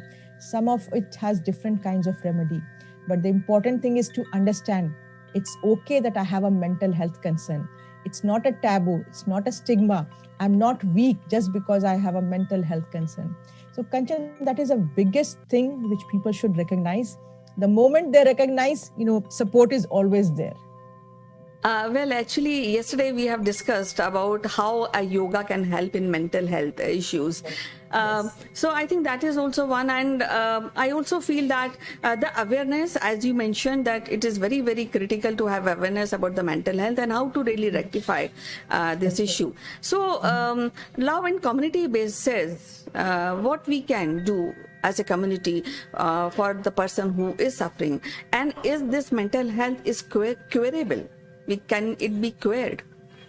I'm just going to start with your last question. Is it curable? It all depends, when someone has started getting help. And it's not, the cure is not instant. It takes a period of, a treatment, and it could be psychotherapy, it could be any kind of treatment. But the first thing is to recognize and say, I have a problem. Let me give you an example, Kanchan. Deepika Padukone is a very big actress in India, a very well-known face. She was also suffering from mental health concerns when she was a young woman. She went ahead and got the help to be treated. So some of the things what we can help the community, Kanchan, is to accept the person, to listen to the person, help them cope with the different stresses of life. COVID is there. What can we do? Can we cure the COVID overnight? No. What we can do is offer emotional support, provide help to the community by medical supplies, food, etc. And then we should be also try to make meaningful contributions. Some of the other things what we can suggest is get professional help as soon as possible if you think you need it. Being connected with others, staying positive, being physically active. Yesterday was International Yoga Day. Mindfulness, physical exercises, helping others, getting enough sleep, getting good nutrition. These are some of the things which can at least improve mental health concerns? Well, and the last, I just want to ask you a very critical question is that and children, which are kind of, they are in the house, they can't go out, they have no social intermingling. And there are a few children who really face, they face vacuum, they face not meeting people, and all the time glued to online studies. And so I think what we can do if really children or one of these out of one child falls into this kind of disease of mental health, anything you can suggest for the parents to really do for their children? Yeah, we realize, Kanchan, the last 15 months have not been the best. Parents are also working, they're at the home, kids are there, there's no interaction with anyone, and it has taken a toll on everyone. So these are some of the recommendations, especially for parents, because if parents can do it, it will help the children. Take breaks from watching or reading to news stories. Give a break, because the more you listen, the more of this news affects you and causes negative concerns, symptoms. Take care of your body, play with the children, board games, not TV, no computer games. If it's allowed to go outside the house, for a walk or go into the terrace somewhere, do that. Talk to them, play cards, try to eat healthy food, and tell the children that they should explain to the children what the situation is. The truth, always the truth. Even if the parents think that the child will be affected, but it's always recommended to tell the truth. This is COVID, this is happening, people are being affected, we will get the vaccination, we will put on the mask. If the children know the reality, they are much better prepared to cope up with this concern. Again, in the house, avoid any altercations, arguments with the couple, with mom and dad. Avoid alcohol, tobacco, or any substance is abuse, and continue with a routine. We always recommend, just because a child is not going to school does not mean he or she is not going to take a bath, not change into proper clothes, not eat breakfast. So that routine is always to be maintained, and make time to unwind. Turn off the TV, cell phone, turn off the Wi-Fi at 8 o'clock at night. No Wi-Fi at home. So that is a time to unwind. And also we all strongly recommend, because everyone is in isolation, let the parents, a child, connect with themselves and also with the extended family. So this way, at least, Kanchan, we've seen, there are some improvements, and kids feel better, parents feel better. Pramila, it is always lovely to talk to you, and we'll be meeting in our next episode with another topic which will be thought-provoking for our audience. Till then, bye-bye, and you take care. Thank you, Kanchan. Thanks for having me. Everyone, take care. Masks still important.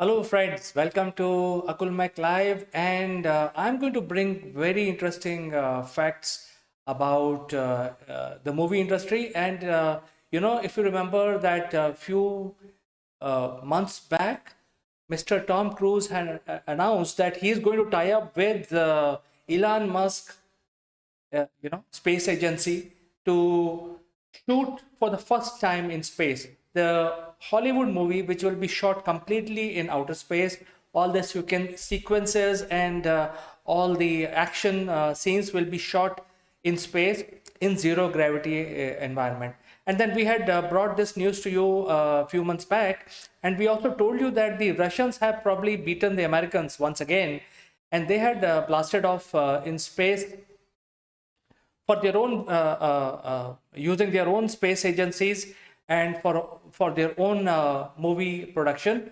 And this time they have already finished the shooting, and they were there in space for 12 days, and they have finished the shooting in their entirely zero gravity environment, and now they are heading back to Earth.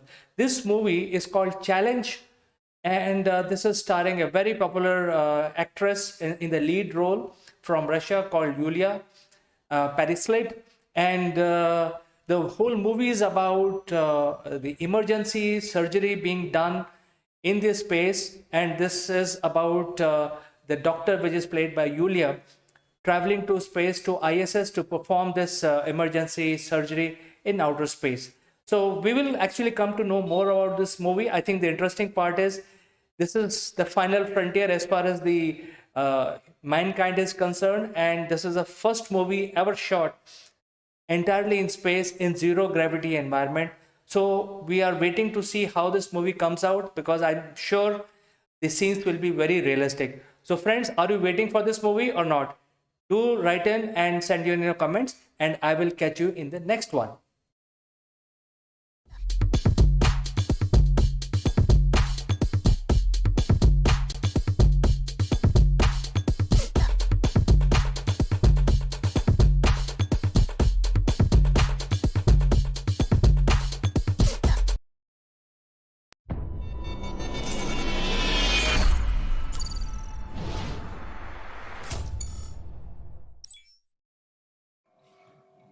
Hello, friends. I'm Kanchan from Akulmak Technologies, and you are welcome to our show. Today, we have an interesting personality to discuss, and to discuss about this interesting, larger than life personality. We have our guest, Sitesh Srivastav, who has a deep interest in corporate training. He's closely associated with radio broadcasting. He's an IT professional. So, welcome to the show, Sitesh. How are you doing today? Thank you. Thank you, Kanchan. Lovely talking to you all the time. How are you doing? I'm fine, Sitesh. And yesterday there was a birth centenary for the great Shivaji Maharaj. And I thought, let me discuss about this great personality with you, because I know that you also like great personalities like Shivaji, and you have read about this personality more than me, because we had been talking about great personalities of India. And Chhatrapati Shivaji Maharaj is undoubtedly one of them. So, Chhatrapati Shivaji Maharaj is considered to be one of the greatest warrior of his time, and even today, stories about his valor is narrated in most of the parts of our country as a folklore. With his valor and a great administrative skill, Shivaji carved out an enclave from the declining Adil Shah Sultanate of Bijapur. So, let's say more. Let's our viewers know about Shivaji Maharaj more. Well, Kanchan, thanks for bringing up this subject. And in the modern history of last 300 years or so, uh, we must not forget the people who actually were able to unite this big piece of land uh, to a place, to a position, to a definition which we call as India. And when the interesting part is that when the Mughals were at the peak of their career, when the peak of their empire, when the Aurangzeb became the richest emperor of the world, and he started doing plundering in the country, we find a person who could rise from nowhere in the foothills of Maharashtra, and Shivaji came out from almost nowhere, and he was able to challenge the most powerful emperor of the world, and I mean the highest ranking Mughal emperor of his time. And it is because of Shivaji that actually Mughals started declining in this country. And that is something that the great man, the Shivaji, that we are discussing, and I'm really, really proud to know and understand whatever I have known about him. The military strategist, the guerrilla warfare expert, and the man who had not just the military expertise but also the strategic thinking. And that strategic thinking was enormous, that even after Shivaji passed away, the Peshwas that he created, that structure, they were able to control the Mughals, and from one time emperors, they became just uh, the subjects of the Maratha warriors, all because of Shivaji. What Yes. are your memories? Yes, I have read a lot in during my school and college days about Chhatrapati Shivaji, and he is remembered as a torch bearer of a good governance, as an accomplished administrator. Shivaji is also father of Indian Navy. Shivaji realized the importance of naval force in early stages and believed that it would keep them independent from foreign invaders like Dutch, Portuguese, British, and will also protect Konkan coast from pirates. So Shivaji Maharaj built a naval fort at Jagad. So that is a big contribution, and as you said that. Shivaji and Maratha Empire played a big role in the decline of Mughal Empire. Even they have captured north areas also. They are not limited to only Maharashtra. They have a big empire. So I think Yeah. that is something, and the impact of his administration and his valor still exists in our generation, and in our people really respect and adore the past which is being given by Shivaji Maharaj. Yes, I think you could not be more right. He was the one man responsible for the decline of the largest empire in this world in the modern history, the Mughals. And in an interesting part, Kanchan, that I read is that uh, the tallest, the mightiest of the Mughal emperor Aurangzeb, in whose time the Mughal empire was the largest empire on this planet, Shivaji did not let Aurangzeb sit peacefully on the throne of Delhi. Last 20 years of his life, Aurangzeb spent fighting the forces of Shivaji in the Deccan Plateau. And the mighty emperor of Mughals actually could not return to Delhi to enjoy the throne that he built to the heights that he had taken the Mughal empire. He could not enjoy the fruits just because Shivaji did not let him do it. And there are very few leaders in the modern history who have actually transcended one generation. And today, after almost 500 years or almost 450 years of his Shivaji's time, we are still inspired by that great man. Even after his passing, the Peshwas carried on, his children carried on, and wherever they went, they actually brought what you say, good governance, as you said. And they were, the offshoots of Shivaji's legacy is when we see in Rani Lakshmi Bai, we see in Tatya Tope, we see in Peshwas, we see in our Marathas in our army, and of course the great Indian Navy. So I think Shivaji and the leaders like him, they work like glue to the overall diverse nation like India, and that is something that needs to be cherished. It needs to be told, and I think that needs to be in. It needs to instill the self-respect that the British had actually taken out of us. Yes, there are few basic pillar he has strengthened. Like he was very tolerant and he was very beautiful ruler. He It said that nobody can insult women during his era.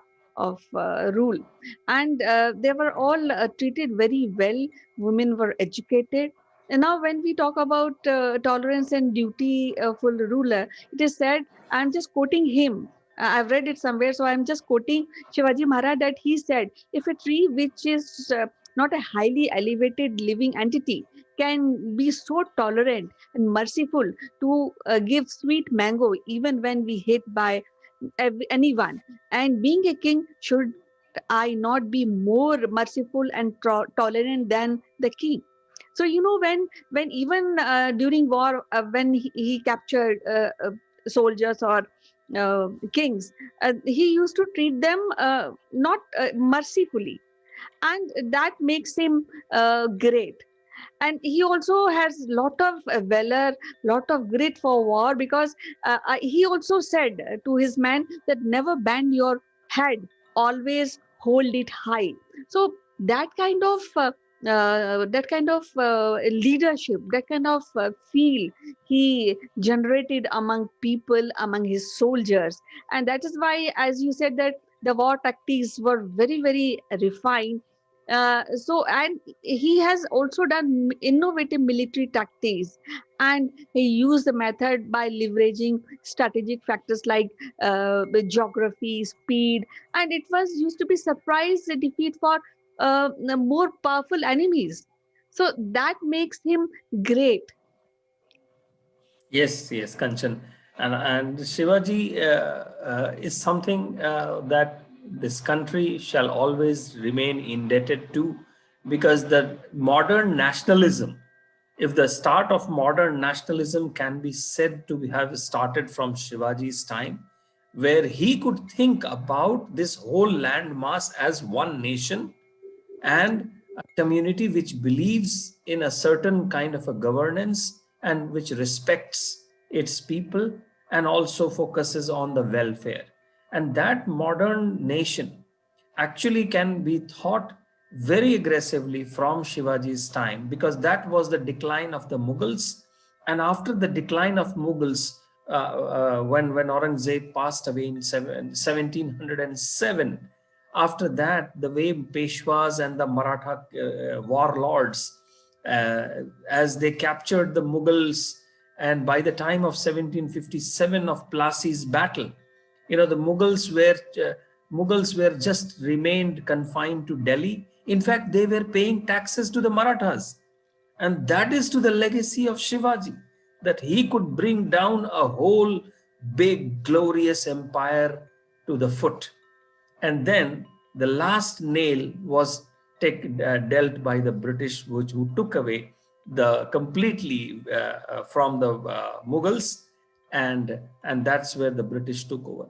The only small point that I want to make here, Kanchan, through this program is that I always wonder. In fact, I want to meet someone who can actually explain us that when the Marathas, after Shivaji, when they were able to control Delhi, when they were able to control and demand taxes, protection money from the Mughals, why did they not choose to take the throne of Delhi and become the real, put athwart the British at that point in time?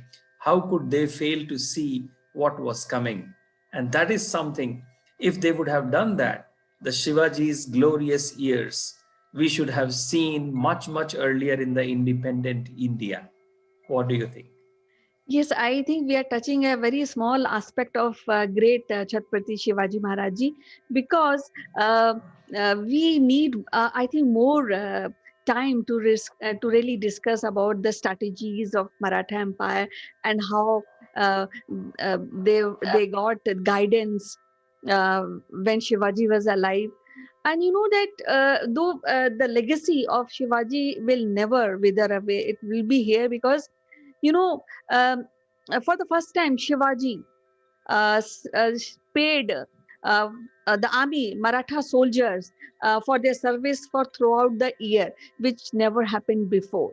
So they were not treated as like people who you hire for the fight, but they were, that from 2,000 men, Shivaji created an army of 10,000 soldiers, and very small time, and that too it is a paid army, something which is like modern army, where we see the our India army is a paid army and a professional army.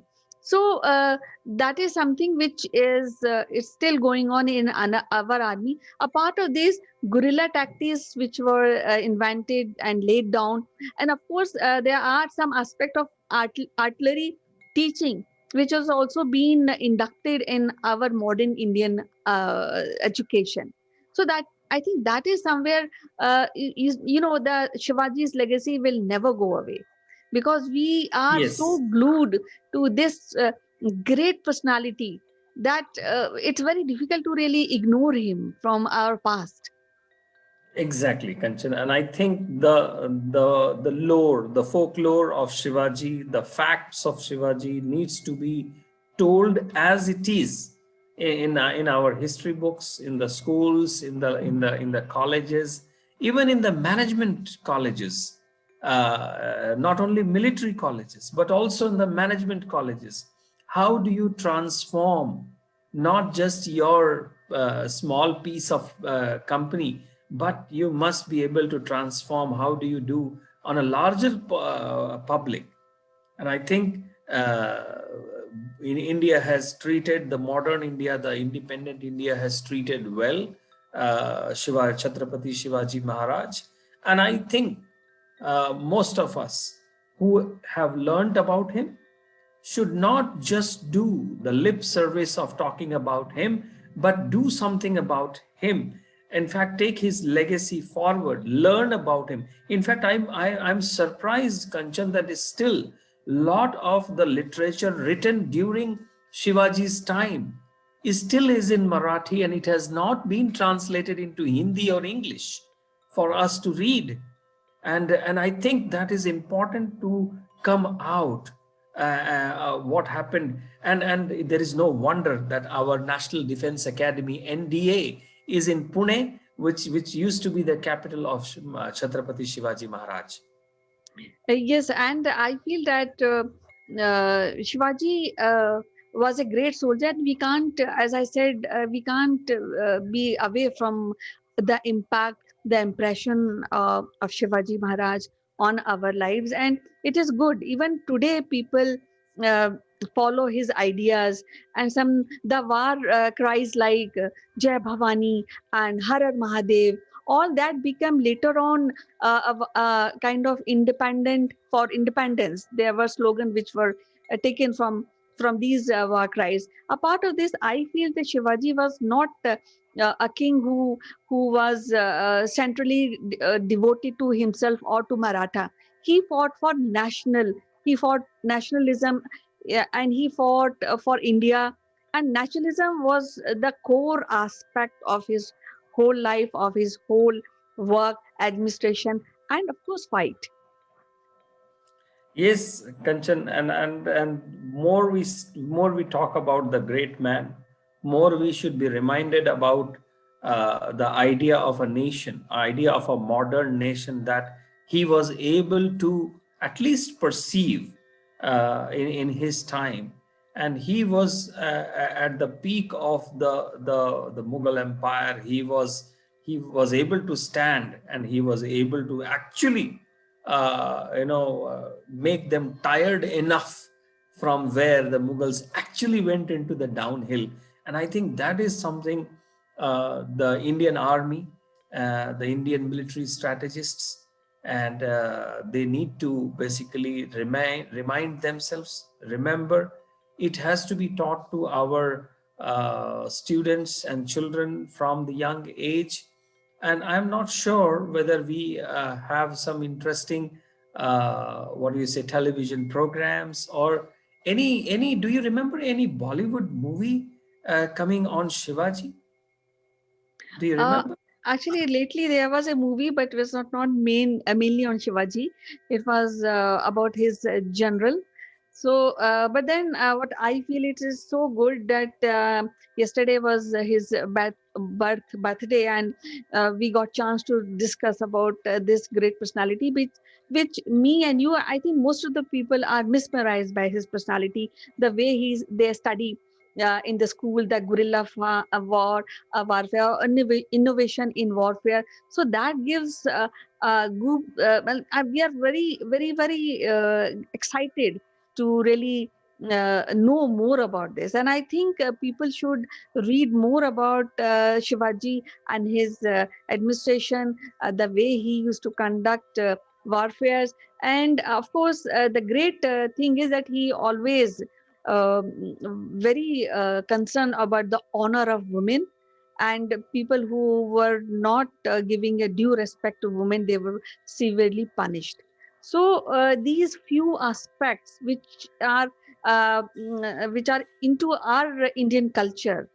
So, and that he revived, and he put forward few good cultural and the most aspect of Indianness during his administration, and that we cherish, isn't it, Sitesh? Yes, Kanchan, and may I take this opportunity to suggest our in schools that they should take up something which is called history tour. Like they should take a history tour and take the students to the trails of Shivaji, something like that. The trails of Shivaji, from where he started, the kind of great military strategic forts he built, the kind of forts he built, the kind of military warfare he did, the land he traversed from Maharashtra to then Delhi, and then again back from there. All his the trails of Shivaji can be a good history tour for the school children. It could be a good history tour for the historians. It could be a great history tour for the interested people in history, in the modern Indian history. And people should actually go. It can be developed as a tourism also. So, and I think that is needs to be charted out. Maybe that's a befitting legacy. And I think why Bollywood could not make a big movie on Shivaji is because he is too big of a subject to be handled in just one movie, I think. Exactly. That is a big question for Bollywood also. So in the end, I just want to say Naman to Chhatrapati Shivaji Maharaj, and it was so wonderful to talk to you, Sitesh. We'll meet next in our next episode with a very interesting topic next time. Till then, bye bye. Take care. Jai Bhavani.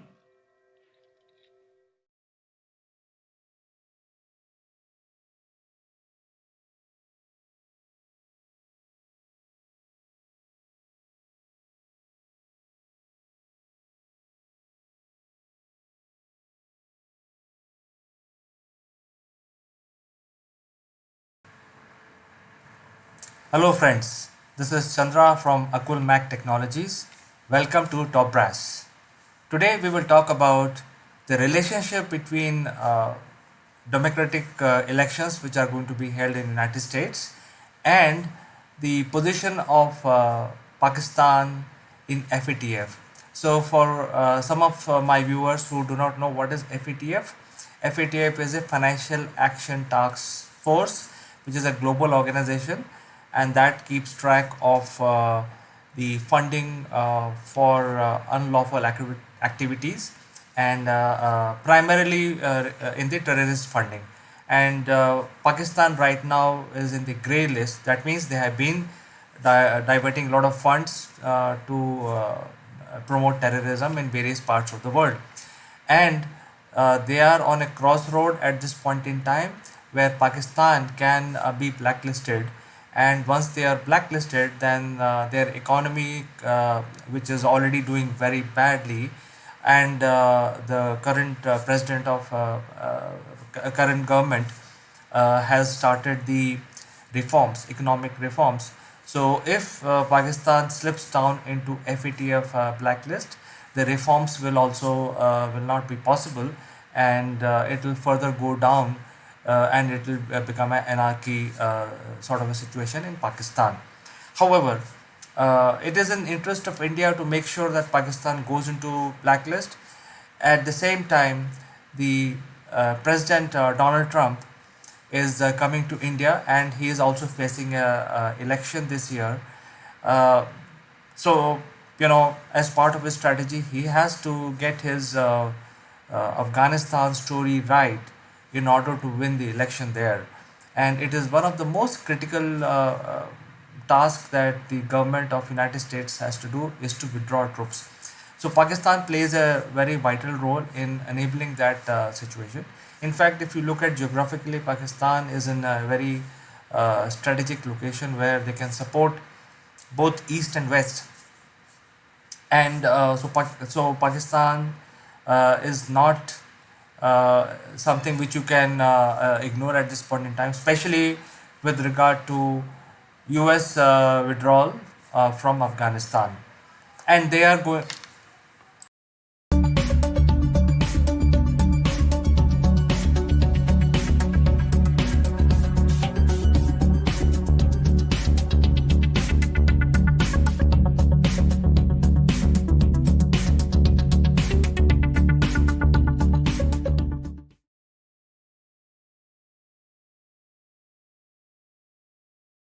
Hello, friends. Welcome to Akulmek Live, and I am Chandrakant. And today we want to discuss about how we can drive ourselves. And in fact, I never thought about how can I, utilize my energy, which is finite, and therefore it's a very big subject to discuss. I will be joined by a special guest today to tell us more about this whole thing, how we can optimize our energy levels. So without further ado, let me welcome Mr. Kevin Cottam. He is the CEO of Go Nomading PT Limited, and he is joining us from Singapore. So let's welcome him.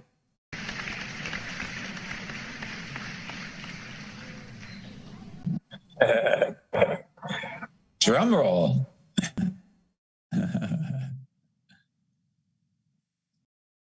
So Kevin, how are you today?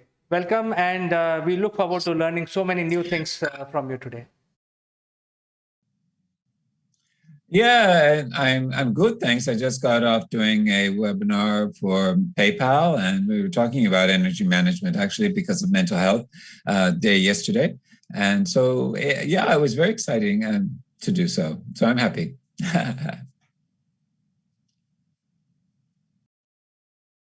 Well, friends, we are live right now across all social media, including Instagram.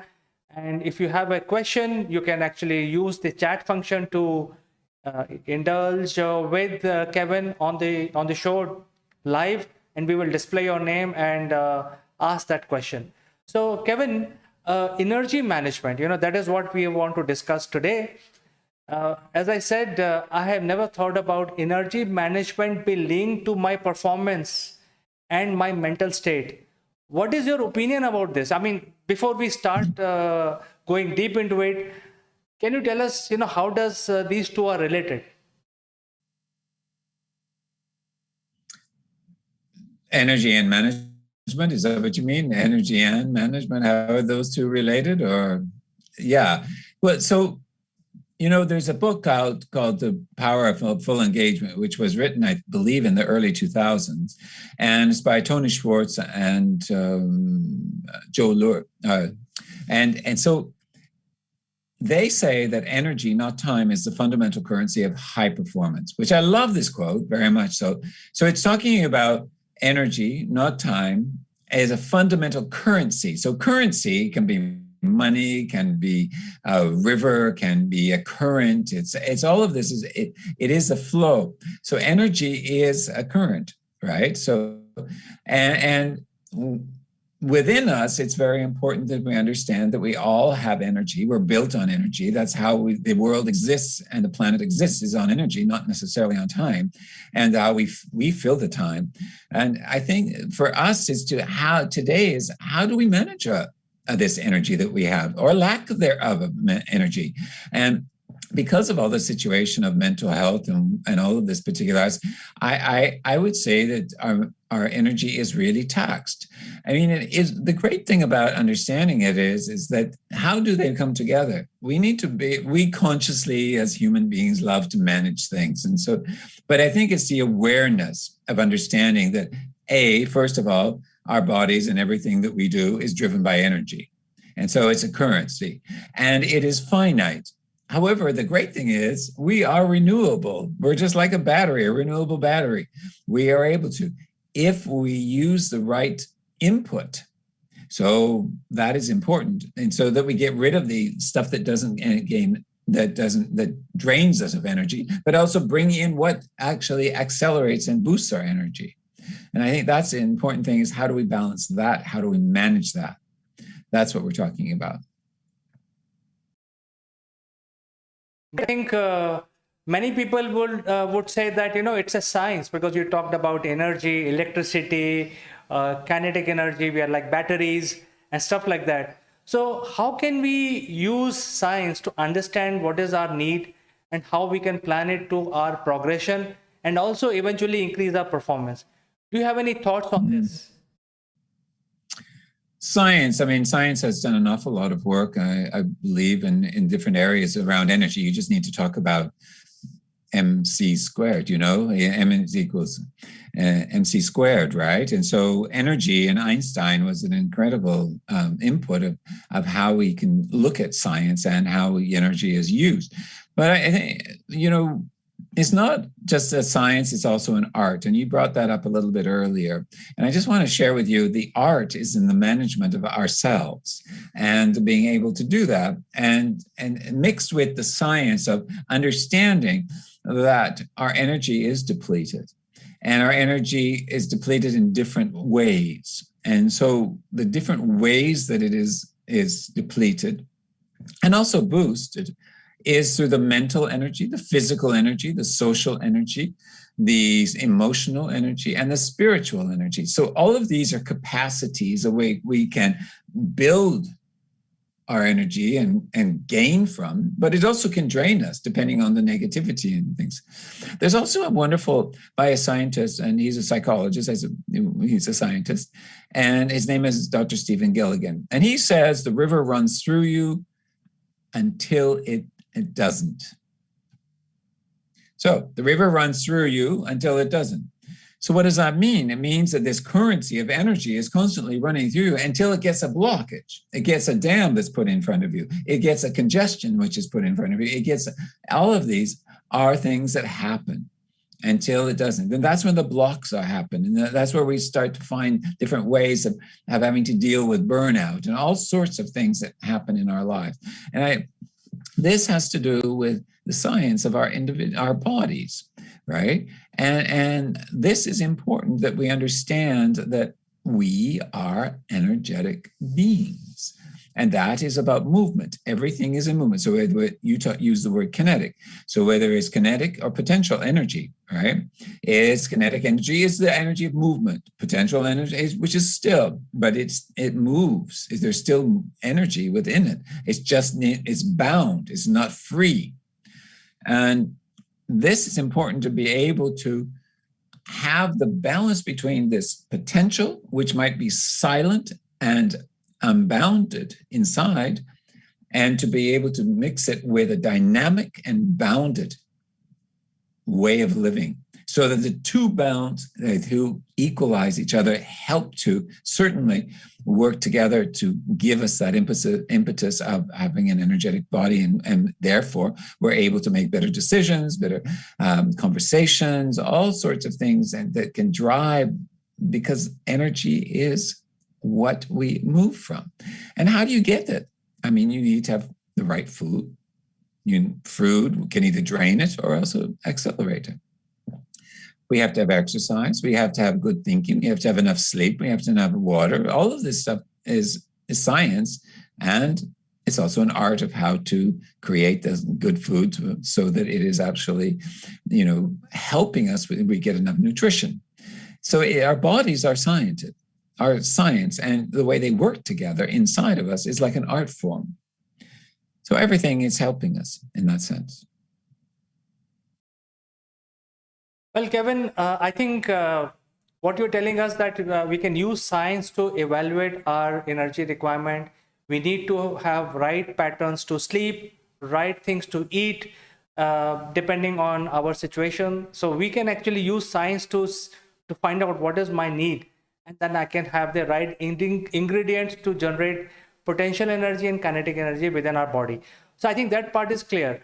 But I think the question is, what gives me kick is different from what gives you kick, or what gives the other party, other person a kick, because each person gets a different kind of kick in their life. And this is Absolutely.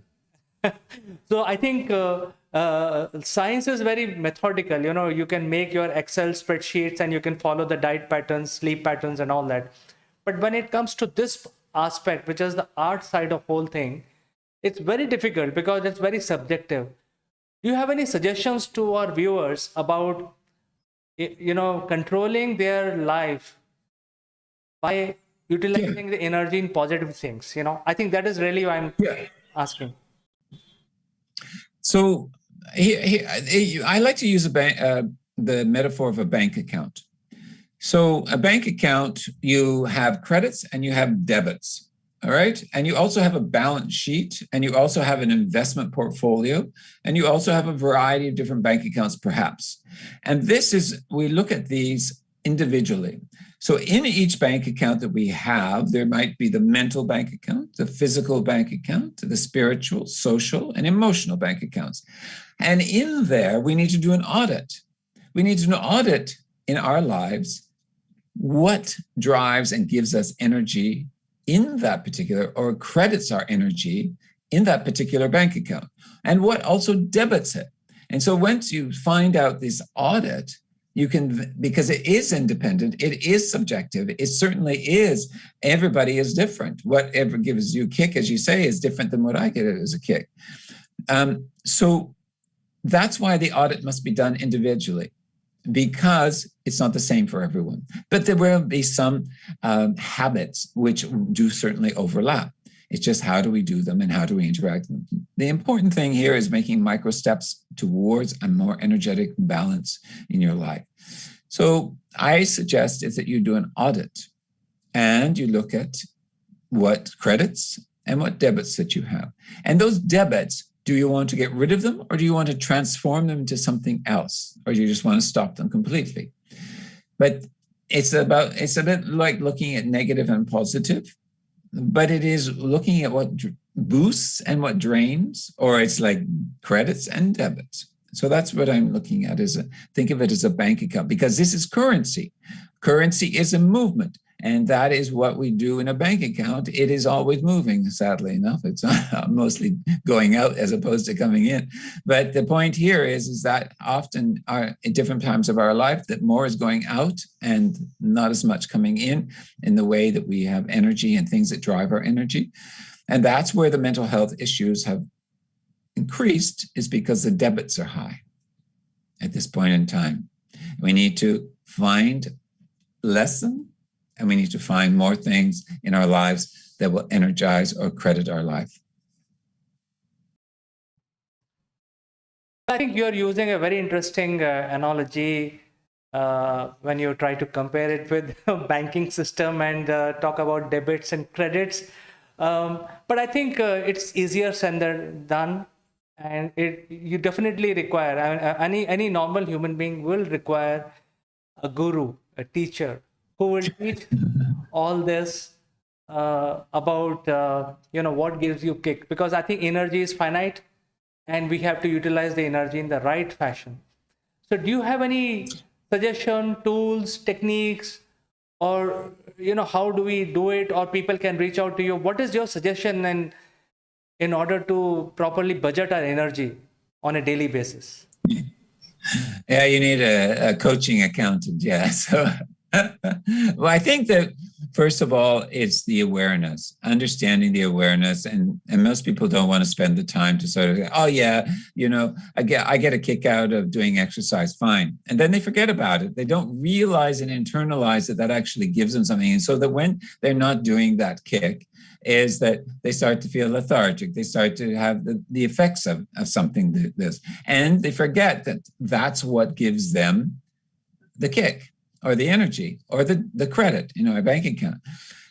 So as far as I'm concerned, is that, again, it's about awareness, sitting down and doing an audit. I mean, everybody can do an audit. If you don't balance your bank account, which I've never done, but I've audited and looked at how much I'm spending and how much I'm also earning, that type of thing. And that's important for us to understand.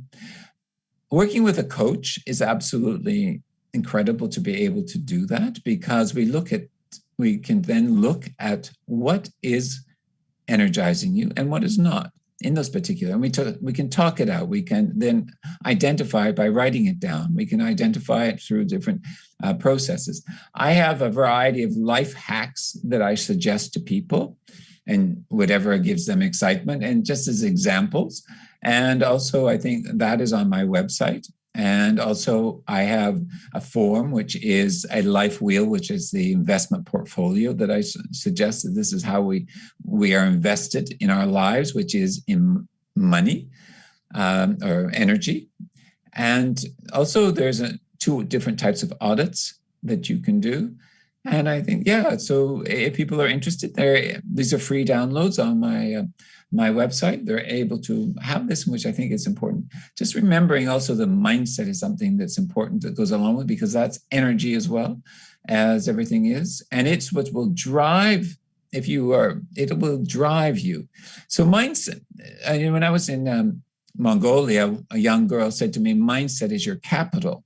So if you think about that, capital, what is that? That is currency, that is money, that is investment, that is your mindset, is energy. And it is also what will drive your performance in many ways. And that's why you need to know what drives it. That's one of the things that also, for example, and why people don't perform well, right? Is because they're given tasks at work that don't drive or inspire their energy. They actually drain them. And this is one thing that we don't think about. We just think, get the job done, It is about, well, what does inspire me? What would drive me? And we don't look at that. We're too busy, apparently. Doing what? I don't know. Well, I think you're making a lot of sense, because I think this is the most important aspect of our life. So before we get on to other things, I think we need to fix our energy utilization, because if we are just wasting our energy in some useless activities, we are not achieving, we are not performing. And in the end of the day, our mindset is very negative. So I think you're making a lot of sense, Kevin. And, you have given, free information to our viewers. I think that is great. But just in case, if people want to reach out to you just for this aspect of understanding how to utilize their energy, is there a place they can write to you? I mean, they can write to us. We will make that connection happen, but they can also... Yeah, they can make the connection through you, Chandra, or they can also connect with me at my website, or which also they can connect with me at info@kevincottam.com. Sure. And my website is www.thenomadicmindset.com. And so happily, if you want to be able to connect with me, I'm grateful to chat, share. In fact, I really love today's discussion. It opened up my mind. I think that is one more aspect that we should think through before taking up any task during the day.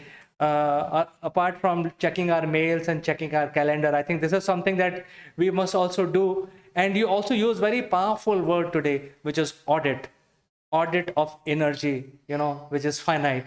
So Kevin, thank you so much for giving us all this information and knowledge. We will catch up with you in the next one. Great. Thanks enough a lot, Chandra. I'm really happy to be here and sharing.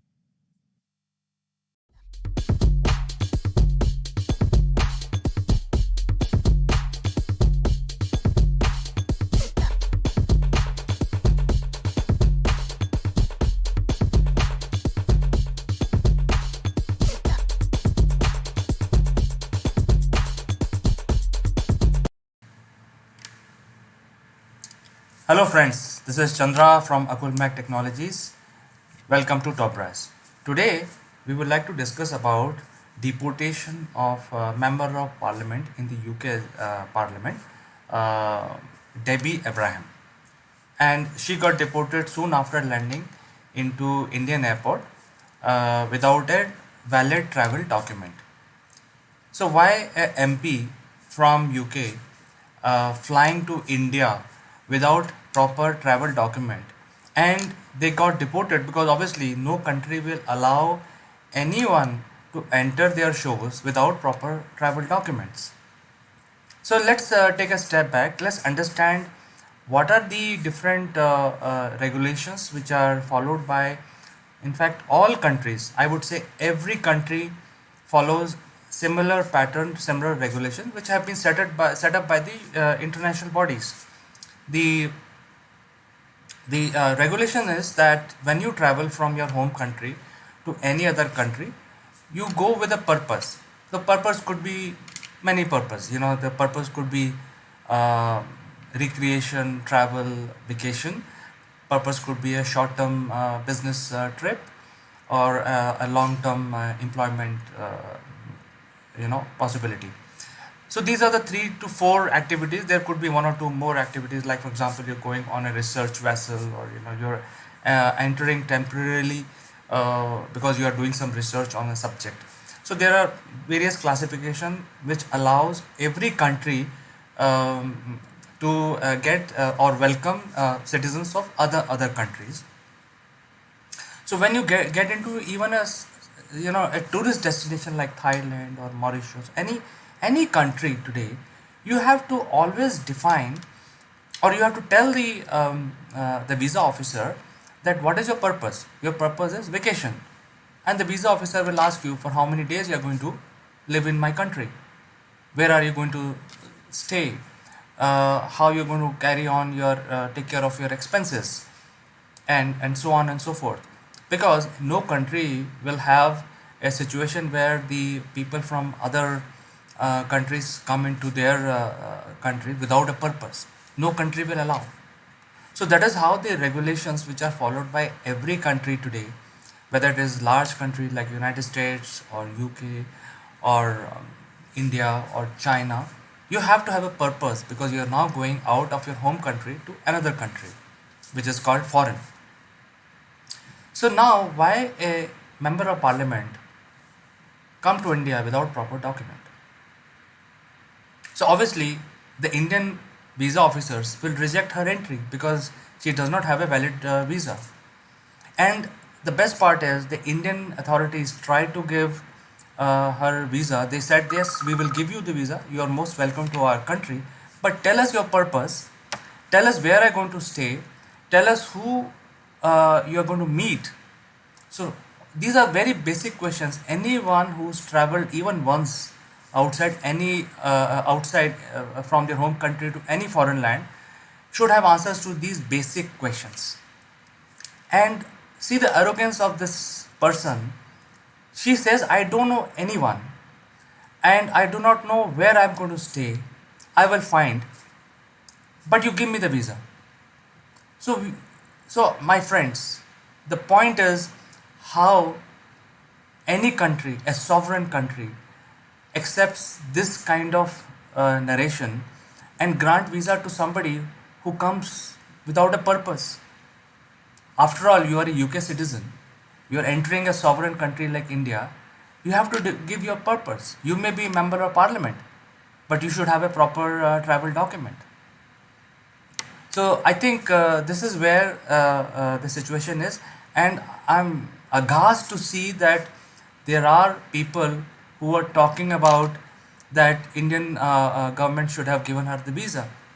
But you have to tell, you're a foreigner, you have to tell what is your purpose.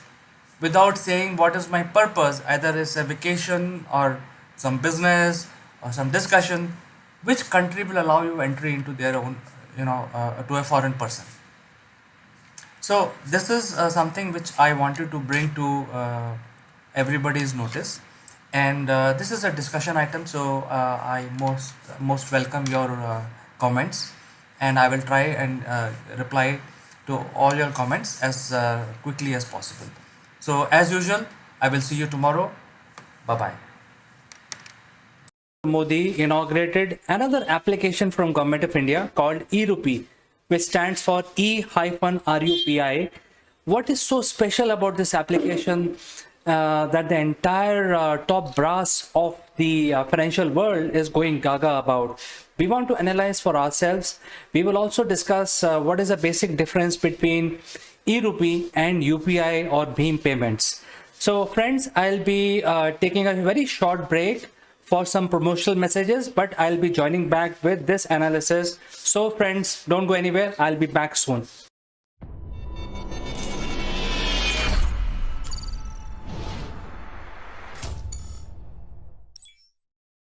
Friends, have you ever wondered that making a lasting impression online is similar to landing on the moon? If yes, we have a solution for you. Akulmac Genius program will help you prepare for your upwards trajectory towards success in the digital world. Our program consists of 12 unique tailor-made sessions of 1 hour each, spread over 6 weeks. Akulmac Genius program provide you practical knowledge about how to optimally use online video platform with lights, action, camera, as well as crash course in using virtual screens. The program also includes a session on the grooming and online etiquettes, which are important for running your online sessions and webinars. At the end of the program, our participants would be allowed to make their own videos, which will be published on a very popular business channel called Akulmac Live. This will provide global recognition to all our participants. If you like what you hear, then using the link in the description below, join the program straight away or visit www.akulmac.com and click on Genius program to know more. Welcome back, friends. Taking the first step towards having a digital currency in India, Prime Minister Narendra Modi launched an electronic voucher-based digital payment system called e-rupee, E-RUPI, yesterday. The platform has been developed by National Payments Corporation of India, NPCI, in partnership with Department of Financial Services, Ministry of Health and Family Welfare, and National Health Authority. This is a person-specific and purpose-specific payment system. It is so unique. But how does this e-rupee work? E-rupee is a cashless and contactless digital payment medium which will be delivered to mobile phone of the beneficiaries in the form of SMS or a QR code. This will essentially be like a prepaid gift voucher that will be redeemable at specific centers without any credit card, debit card, mobile app, or internet banking. E-rupee will connect the sponsors of the services with the beneficiary and the service provider in a digital manner without any physical interface. Now the big question is how these vouchers will be issued. The system has been built by NPCI on its UPI platform and has already onboarded banks that will be the issuing authority. Any corporate or government agency who wish to utilize these e-vouchers will have to approach the partner bank, which are both private and public sector lenders, with the details of specific person and the purpose for which the payment has to be made. The beneficiary will be identified using their mobile numbers, and a voucher allocated by the bank to the service provider in the name of the given person would be issued and be delivered to that person only. So what are the use cases where all this e-rupee system can be utilized? E-rupee is expected to ensure a leak-proof delivery of welfare services. It is also be used for delivering services under schemes meant for providing medicines and nutritional support under mother and child welfare schemes, tuberculosis eradication programs, drugs, and diagnostic under schemes like Ayushman Bharat, child welfare schemes, and fertilizer subsidies, etc. The government also said that even the private sector can leverage these digital vouchers as a part of their employee welfare and corporate social responsibility programs. And as you know, friends, CSR is a big thing. Nearly all corporates spend about 10% of their profits into CSR activities across India. What is the significance of e-rupee and how it is different than the digital currency? Well, the government is already working on developing a central bank digital currency, and the launch of e-rupee would be potentially the highlight or highlighting the gaps in digital payment infrastructure that will be necessary for the success of the future digital currency. In effect, e-rupee is still backed by existing Indian rupee system as an underlying asset, and specifically for its purpose makes it different to a virtual currency and put it closer to a voucher-based payment system. The Reserve Bank of India had recently said that it has been working towards a phased implementation strategy for central bank digital currency, or CBDC. We will make a specific fully dedicated video in future to explain CBDC very soon.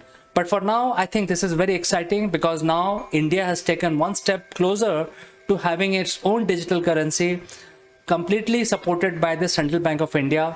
And this e-rupee is very exciting because now the sponsorer or the donors will exactly know how the money is being utilized, and the beneficiary is also named in the system. So friends, do write in your comments on this one, and I'm very excited about these changes that the Modi government is doing with regard to engaging new ways of deploying the digital currency systems in India. So friends, I will end my video here and look forward to your comments.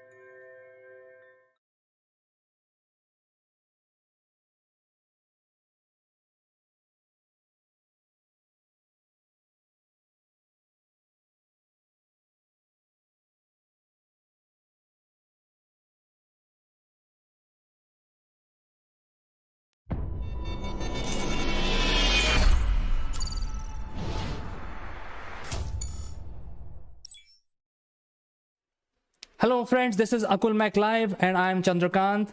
Today's discussion is going to be very interesting. It's about senior executives validating, cross-checking their corporate health as well as their mental health situation with a well-known global guru.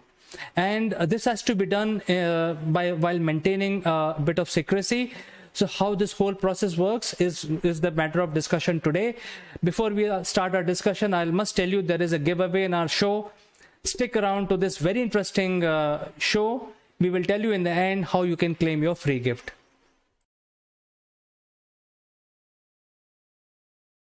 Welcome back, friends. And in today's discussion, we want to basically touch upon the very important subject about therapy for senior executives. And to discuss this particular important subject, I have a very special guest in the studios. His name is Mr. Mike Bradley. He is the Group CSO of RHF and Scale Up Arena, and he's joining us from UK. So without further ado, let me present Mike to you. Good afternoon, Chandra. How are you? Just enjoyed your lunch? Of course, Mike, all is well. This wretched virus has also started reducing a little bit in India, and we have just started the great Indian summer. The temperature is almost touching 40, so we are enjoying the heat. Right, yeah, very nice. So you don't need to cook on an oven. You can just cook on the bonnet of your car now. All we have to do is just step out of the house. There you go. So I think the subject is quite interesting, and that is the related to the mental health of the senior executives, and how we all can be therapeutic to our own lifestyle, and how we can improve our mental health attitude towards others. So over to you, Mike. What do you want to say on this subject? Yeah, well, not just mental health, mental and corporate health. I've been running this session for executives, board members. I tend to do it one-on-one because it's quite a, I also call it the executive therapist chair. It's sort of taking a couple of hours out to take stock And I think quite often we can get so intent on our concerns in the business that we actually forget to sort out the wood from the trees, as we say. So take stock of where we're at. What are the key things we need to be focusing on? Are we focusing on the right things, etc., etc.? So for me, and I found I've had very good responses to this. And the nice thing is you can do it over the virtual meetings as well. It's obviously very good to do it in face-to-face, but it can also be done online. So we can do this around the world, and it's always been received well. So if you look at my LinkedIn profile, you'll see that people have said various kind things about it, and so yeah, it hits the right spot. Very interesting, Mike. So can you tell us how does this work? It requires a booking of some time with you, or is it a repetitive process where you have to keep visiting and talking to you for half an hour, maybe once a week or twice a week? How does this work? Well, basically, there's an initial session. If it's a one-man founder executive, I recommend, obviously we have an ongoing start with an ongoing dialogue, but we start with a 2 to 2.5 hour session. If it's a board of directors, I do them individually because I call it anonymized brainstorming. It takes the politics out of the situation. We talk about the key drivers, priorities, and what they feel is going well, what they feel is not going well, some situational analysis, what sort of things are sort of keeping them awake at night from a corporate perspective. What are the things that they wake up in the middle of the night and think, oh my goodness, I'm not happy about that. So we talk about all those sort of things. The idea being we then come through this sort of what I call the triple I process, which is ideation, thinking of ideas, incubation, and implementation. So after the session with each of the individuals, if it's a team, you've got a number of key ideas and thoughts and options, and then we bring it together for a group feedback session if it's a board. And all the responses are anonymized, so nobody can tell who said what. But for example, if there's 4 people and 3 of them are thinking these are the major things that are keeping us sleepless, or these are the best options, then those are thrown back into the mix and sort of helps to sanity check review the tactical, operational, and strategic priorities. And then what we can do is, say, 3 months later, have another either review session one-on-one. Instead of maybe a couple of hours, 2.5 hours, it would just be an hour to review where we were at from last time, hone it. So yes, it basically is booked. It's a book session. There's a per head fee. And like I say, it can be done face-to-face or remotely. Remotely is more efficient on all sorts of ways. Obviously, it's much as it would be nice to travel to India. It's not possible to do that at the moment, but the session can be run remotely with a quarterly update review. It becomes very much a therapist chair type environment, because once you start talking, you start to get interested and involved in what the person's thinking, what they're doing. You then want to become, get better involved with it. Come to think of it, Chandra, I should do it with you. I think I can offer myself as a guinea pig to you in one of these sessions, and we can probably record it to demonstrate to people how it works. But I have a very no. I wouldn't record it. I think it's very much. I wouldn't record it. No, because I think the information that comes out of there is what we call Chatham House rules. So you can say whatever you want in there. It doesn't go anywhere else. I think that's very important.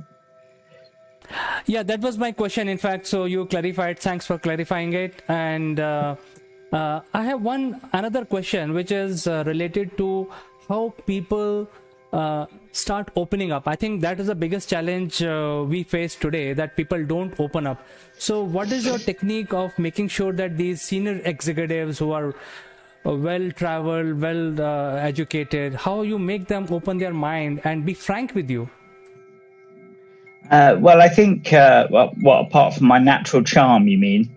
And my modesty. No. Well, the way it starts, of course, the best way is always to start by sort of giving a little bit of personal information, disclosing, like I tell them where I'm living or what I do and blah, blah, blah, a little bit about me to show the human side. And ask them the same thing. So immediately there's more of a personal interaction. But then, of course, the best way to get anybody to do anything is to let them talk about themselves. So, because we're gearing this towards a business angle, it's not a personal therapist chair, so it's a corporate therapist chair, executives there. So get them to talk about the situational factors, their business, what they do, where they do it, how they do it. What was their vision, what's their mission. Get them to talk about that, and then they start talking. Because people like to talk about themselves. Well, that's true, but many times people just do a lot of chit-chatting, but they don't talk anything which is of any sense. And because of that, they may not get the value. So I think it's very important for people to be very frank with you so that you can offer them a clear and concise solution. I think that is a challenge, and I'm sure you are having a lot of practice making sure that people open up with you, and it's a closed door environment. Tell me something, Mike. Do you also do this in a group, like unknown people, not a board, but people from different companies coming together and talking? Is like a therapy session? What we can do, and what I have done, is have the same sort of approach, but talk around a particular subject. So, maybe it would be implementation of IoT in manufacturing. And we can have people to go through a session with a similar structure, but talking about the challenges of that particular environment. And the idea being, again, to ideate, incubate, and implement around that particular focused subject. So that's another way that it can be done on a group basis with lots of different companies. Maybe it's, horizon gazers, maybe it's product specific. You can also do it within a division. So it could be a subsidiary or a particular line of business. It doesn't have to be just the executives or the board. It could be a divisional team. It could be a global team. It could be a product team. You can work it in various ways, and it is, it's a structure that I've put together after years of sort of living this and having the bruises from working in corporate life, to say, well, how, because at the end of the day, what we need to do is find a good way forward. And some subjects are too sensitive to deal with face to face. And we need to do it in a confidential way. So, you can do it in any way, but it's a bit like a brainstorming situation, in the sense you can throw a subject on the table. But I think if you're looking particularly around a team, say in a division, you've got to be very careful of the politics, because one particular member of the team may have it in somebody else, or the politics can play too much of a part in the discussion. So even with if it was a subject, throw the subject on the table, use the structure that I've got to actually go through the subject, that's fine. But I think if it's a division, if it's a team, I still believe it's better to do the one-on-one sessions and then bring it back with a collective review of what has been said. And like I say, if you've got a team of 5 people and 3 people in the room have said this thing, even though it might have been not the leader's chosen strategy, it might be worth reviewing and considering it as a good idea for the future. Fantastic. So that brings me to the last question, which is how people reach out to you. Is there a web services based appointment system, or they just call you? How does it work? No, they can reach out to me via my usual email address, via yourselves, via Scale Up Arena. If you go on to scaleuparena.com, you will find and type in executive therapist chair or strategic sanity check review or even my name, then you'll get the strategic sanity check review come up. There's a contact us button on there. Complete the contact us and I will hot tail it across to you and sort out your challenge, work with you to optimize your opportunities. Excellent, Mike. I think this is one side of your offerings I came to know today, and it was very pleasing to hear the methodology and kind of work, which is very, very important and more relevant in today's environment. So I think people who are listening can reach out to us, Akulmac, or they can directly reach out to Mike, or they can go to scaleuparena.com and reach out to Mike through that route. So and what I will say as well, Chandra, is if somebody comes through and says that they've come via Akulmac, I will give a 20% discount on the pricing.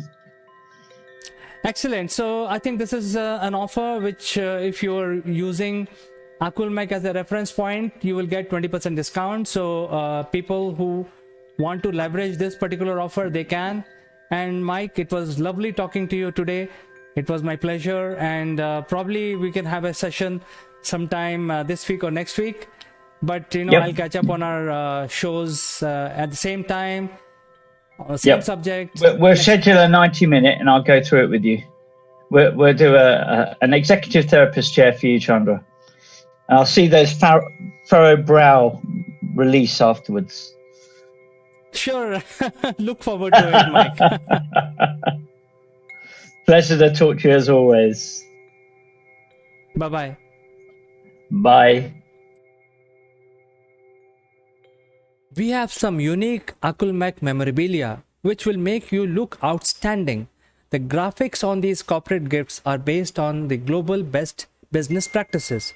To become recipient of one of these gifts for free, you have to watch this video till the end and provide your valuable comments. Or you can also share your experiences. The person who makes the best comment would be chosen to become a recipient of these beautiful Akulmac gift, absolutely free, delivered to your doorsteps. The winner would also get a chance to be invited live as a distinguished panelist during our next video. What are you waiting for, friends? Please subscribe Akulmac and smash that like button.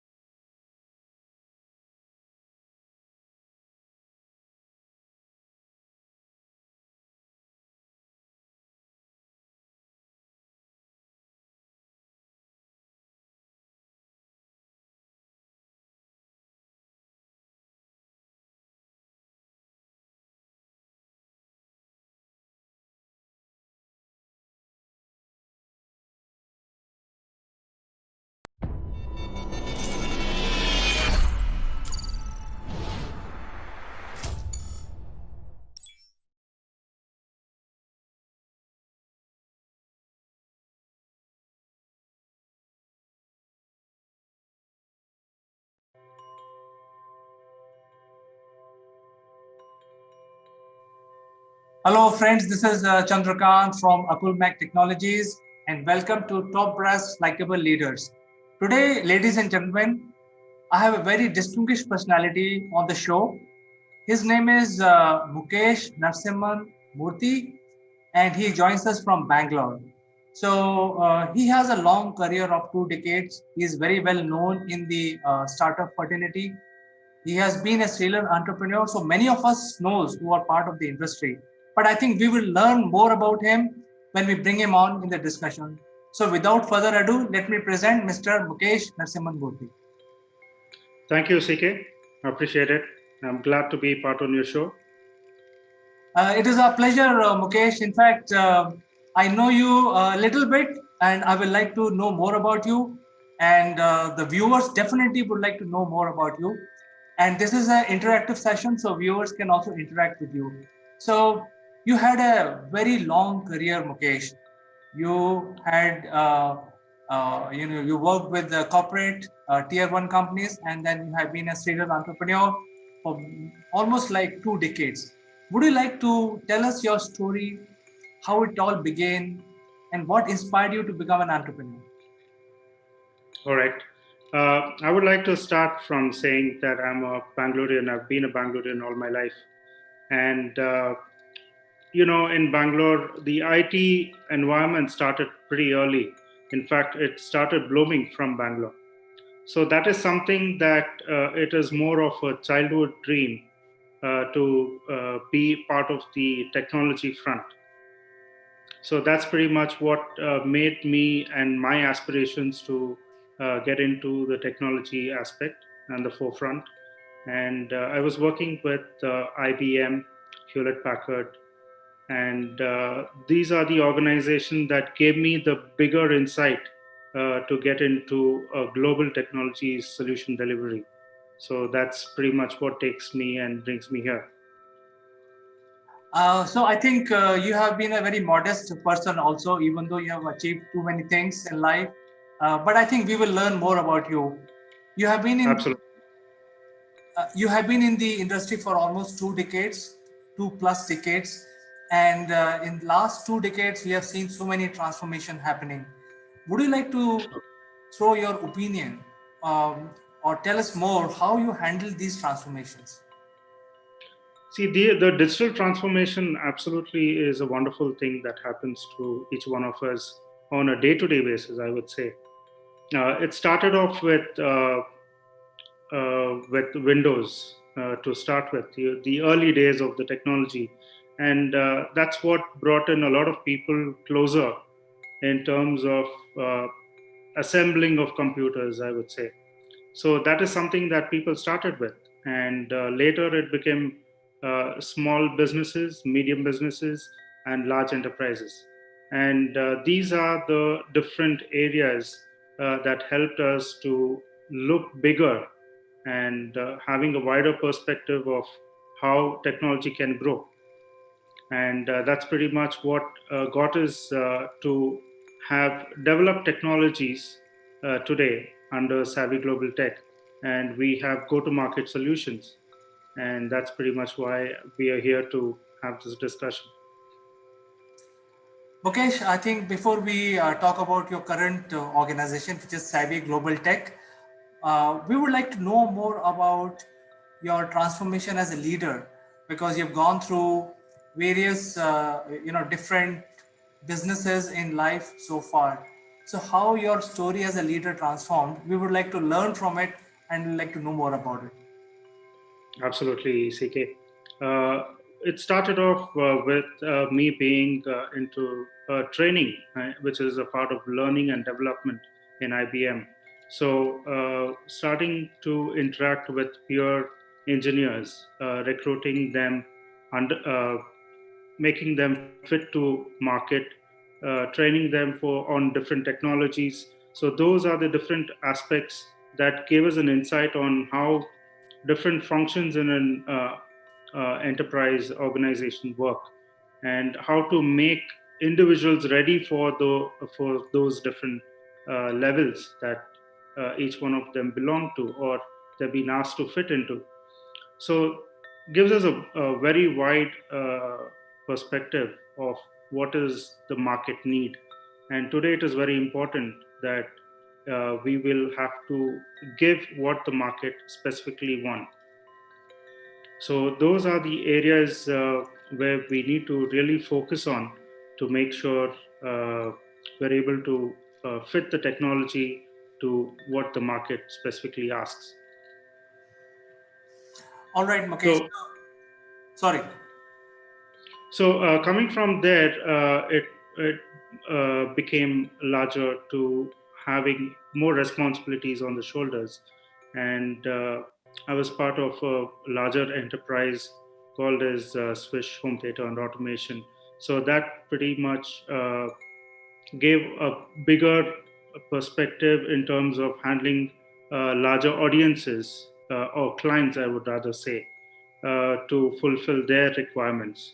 So from there on, for 15 plus years, giving audio, video, and technology automation solutions, uh, I learned in the as the organization grew, and how to handle international clients, how to handle technology solutions, how to integrate them, how to forfeit for their requirement, and then thereon got into technology aspects of solutions on artificial intelligence and blockchain and augmented reality. So these are the areas which blew into the market in the last recent years.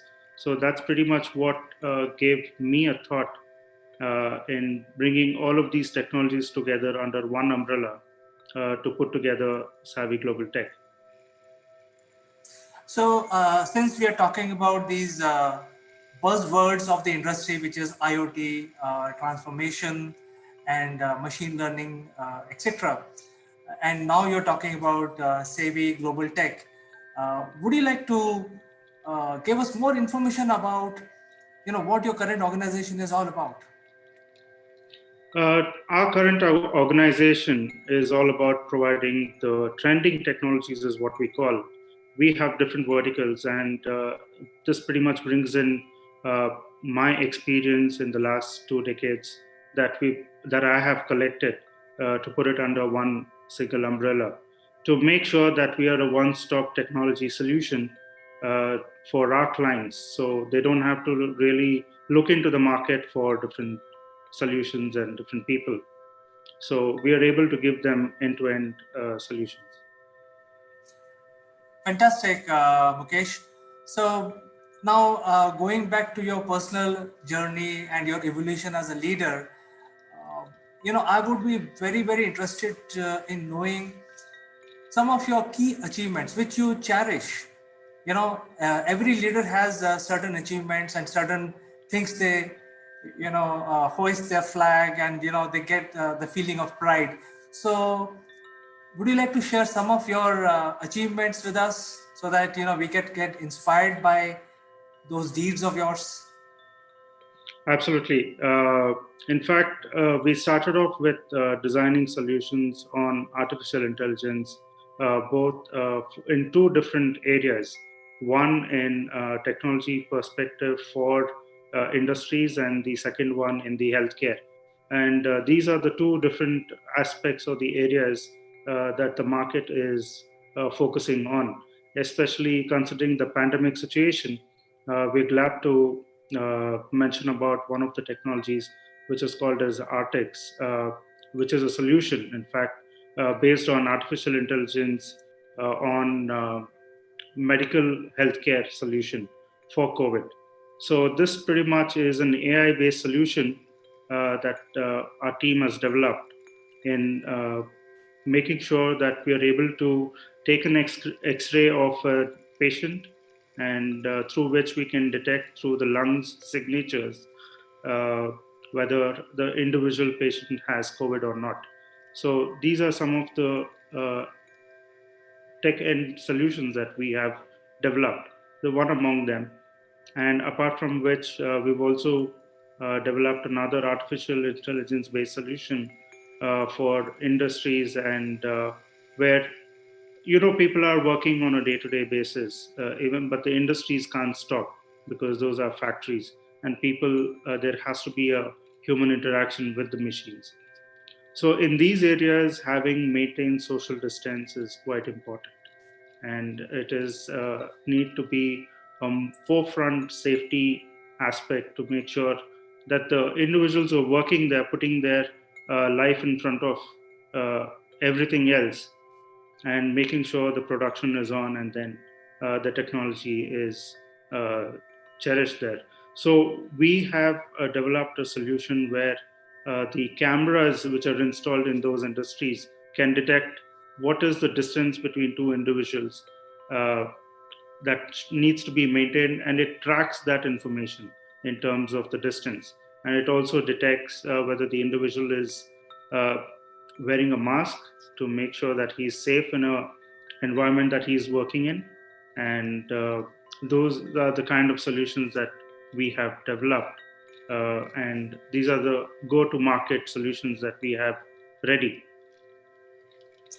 So Mukesh, from the sound of it, it looks like very, really high tech, applications, and I think almost 100% of the industries, small, large, and medium, all of them require this kind of application.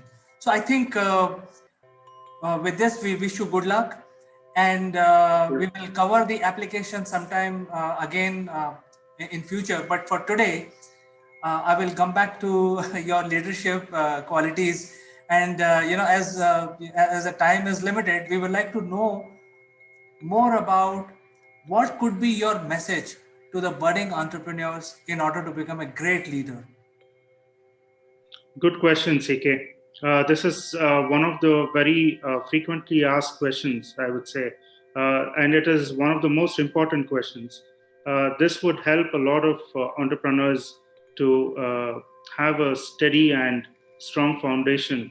And what really builds that foundation is a few things that I would like to mention here. One, uh, having a leadership in today's world is one of the very key things. So, here, what I would mean by saying that is the personal connect with the technology that we are trying to build. The personal connect is completely missing out.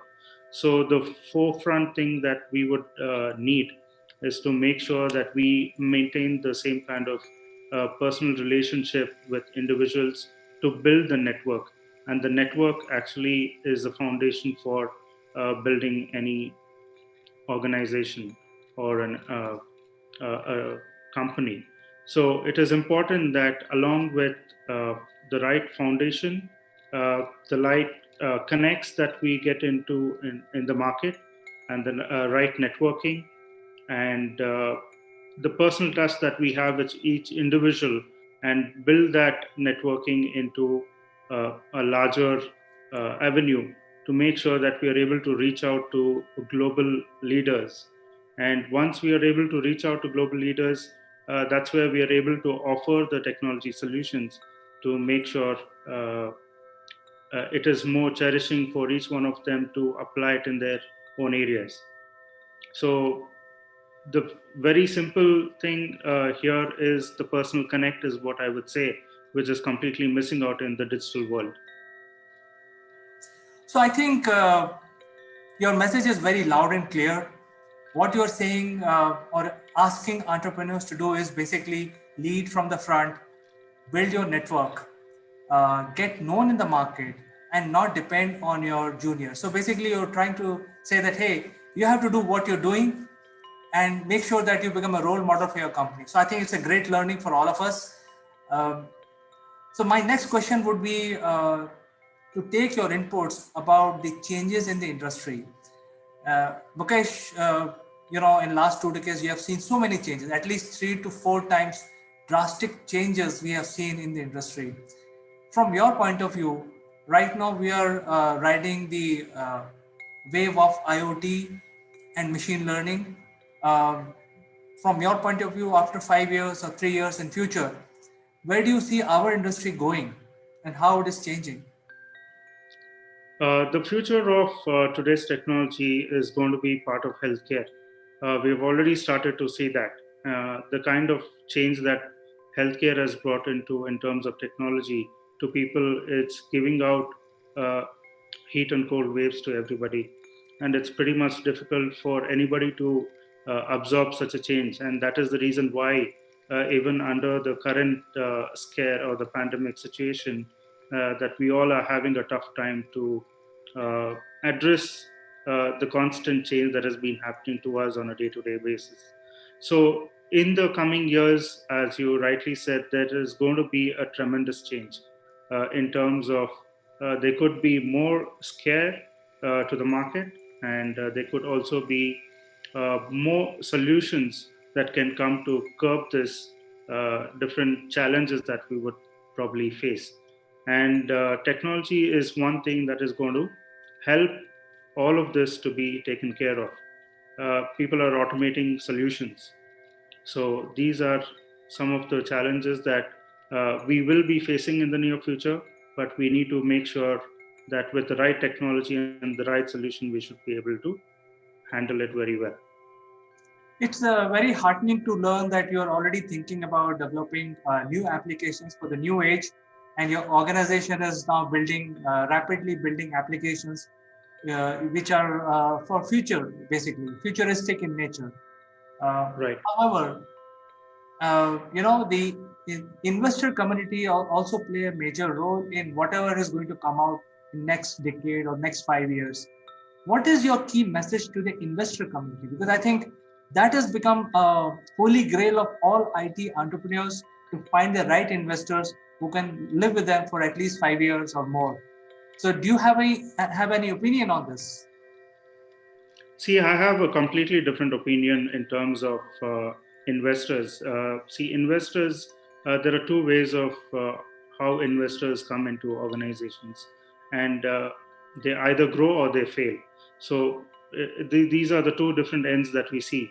There are very few organizations sustaining today, even after there has been great investments from investors. So I'm not against them, but I'm only trying to understand how this investment could be a more sustainable one than looking at even after good investments coming into organizations. We need to understand why they're failing. So my point of view is only to take it to in the positive direction and make sure that it becomes a more sustainable investment and growth for any organization, for that matter. So that makes it more easy for more and more investors to come in and invest in new startup organizations.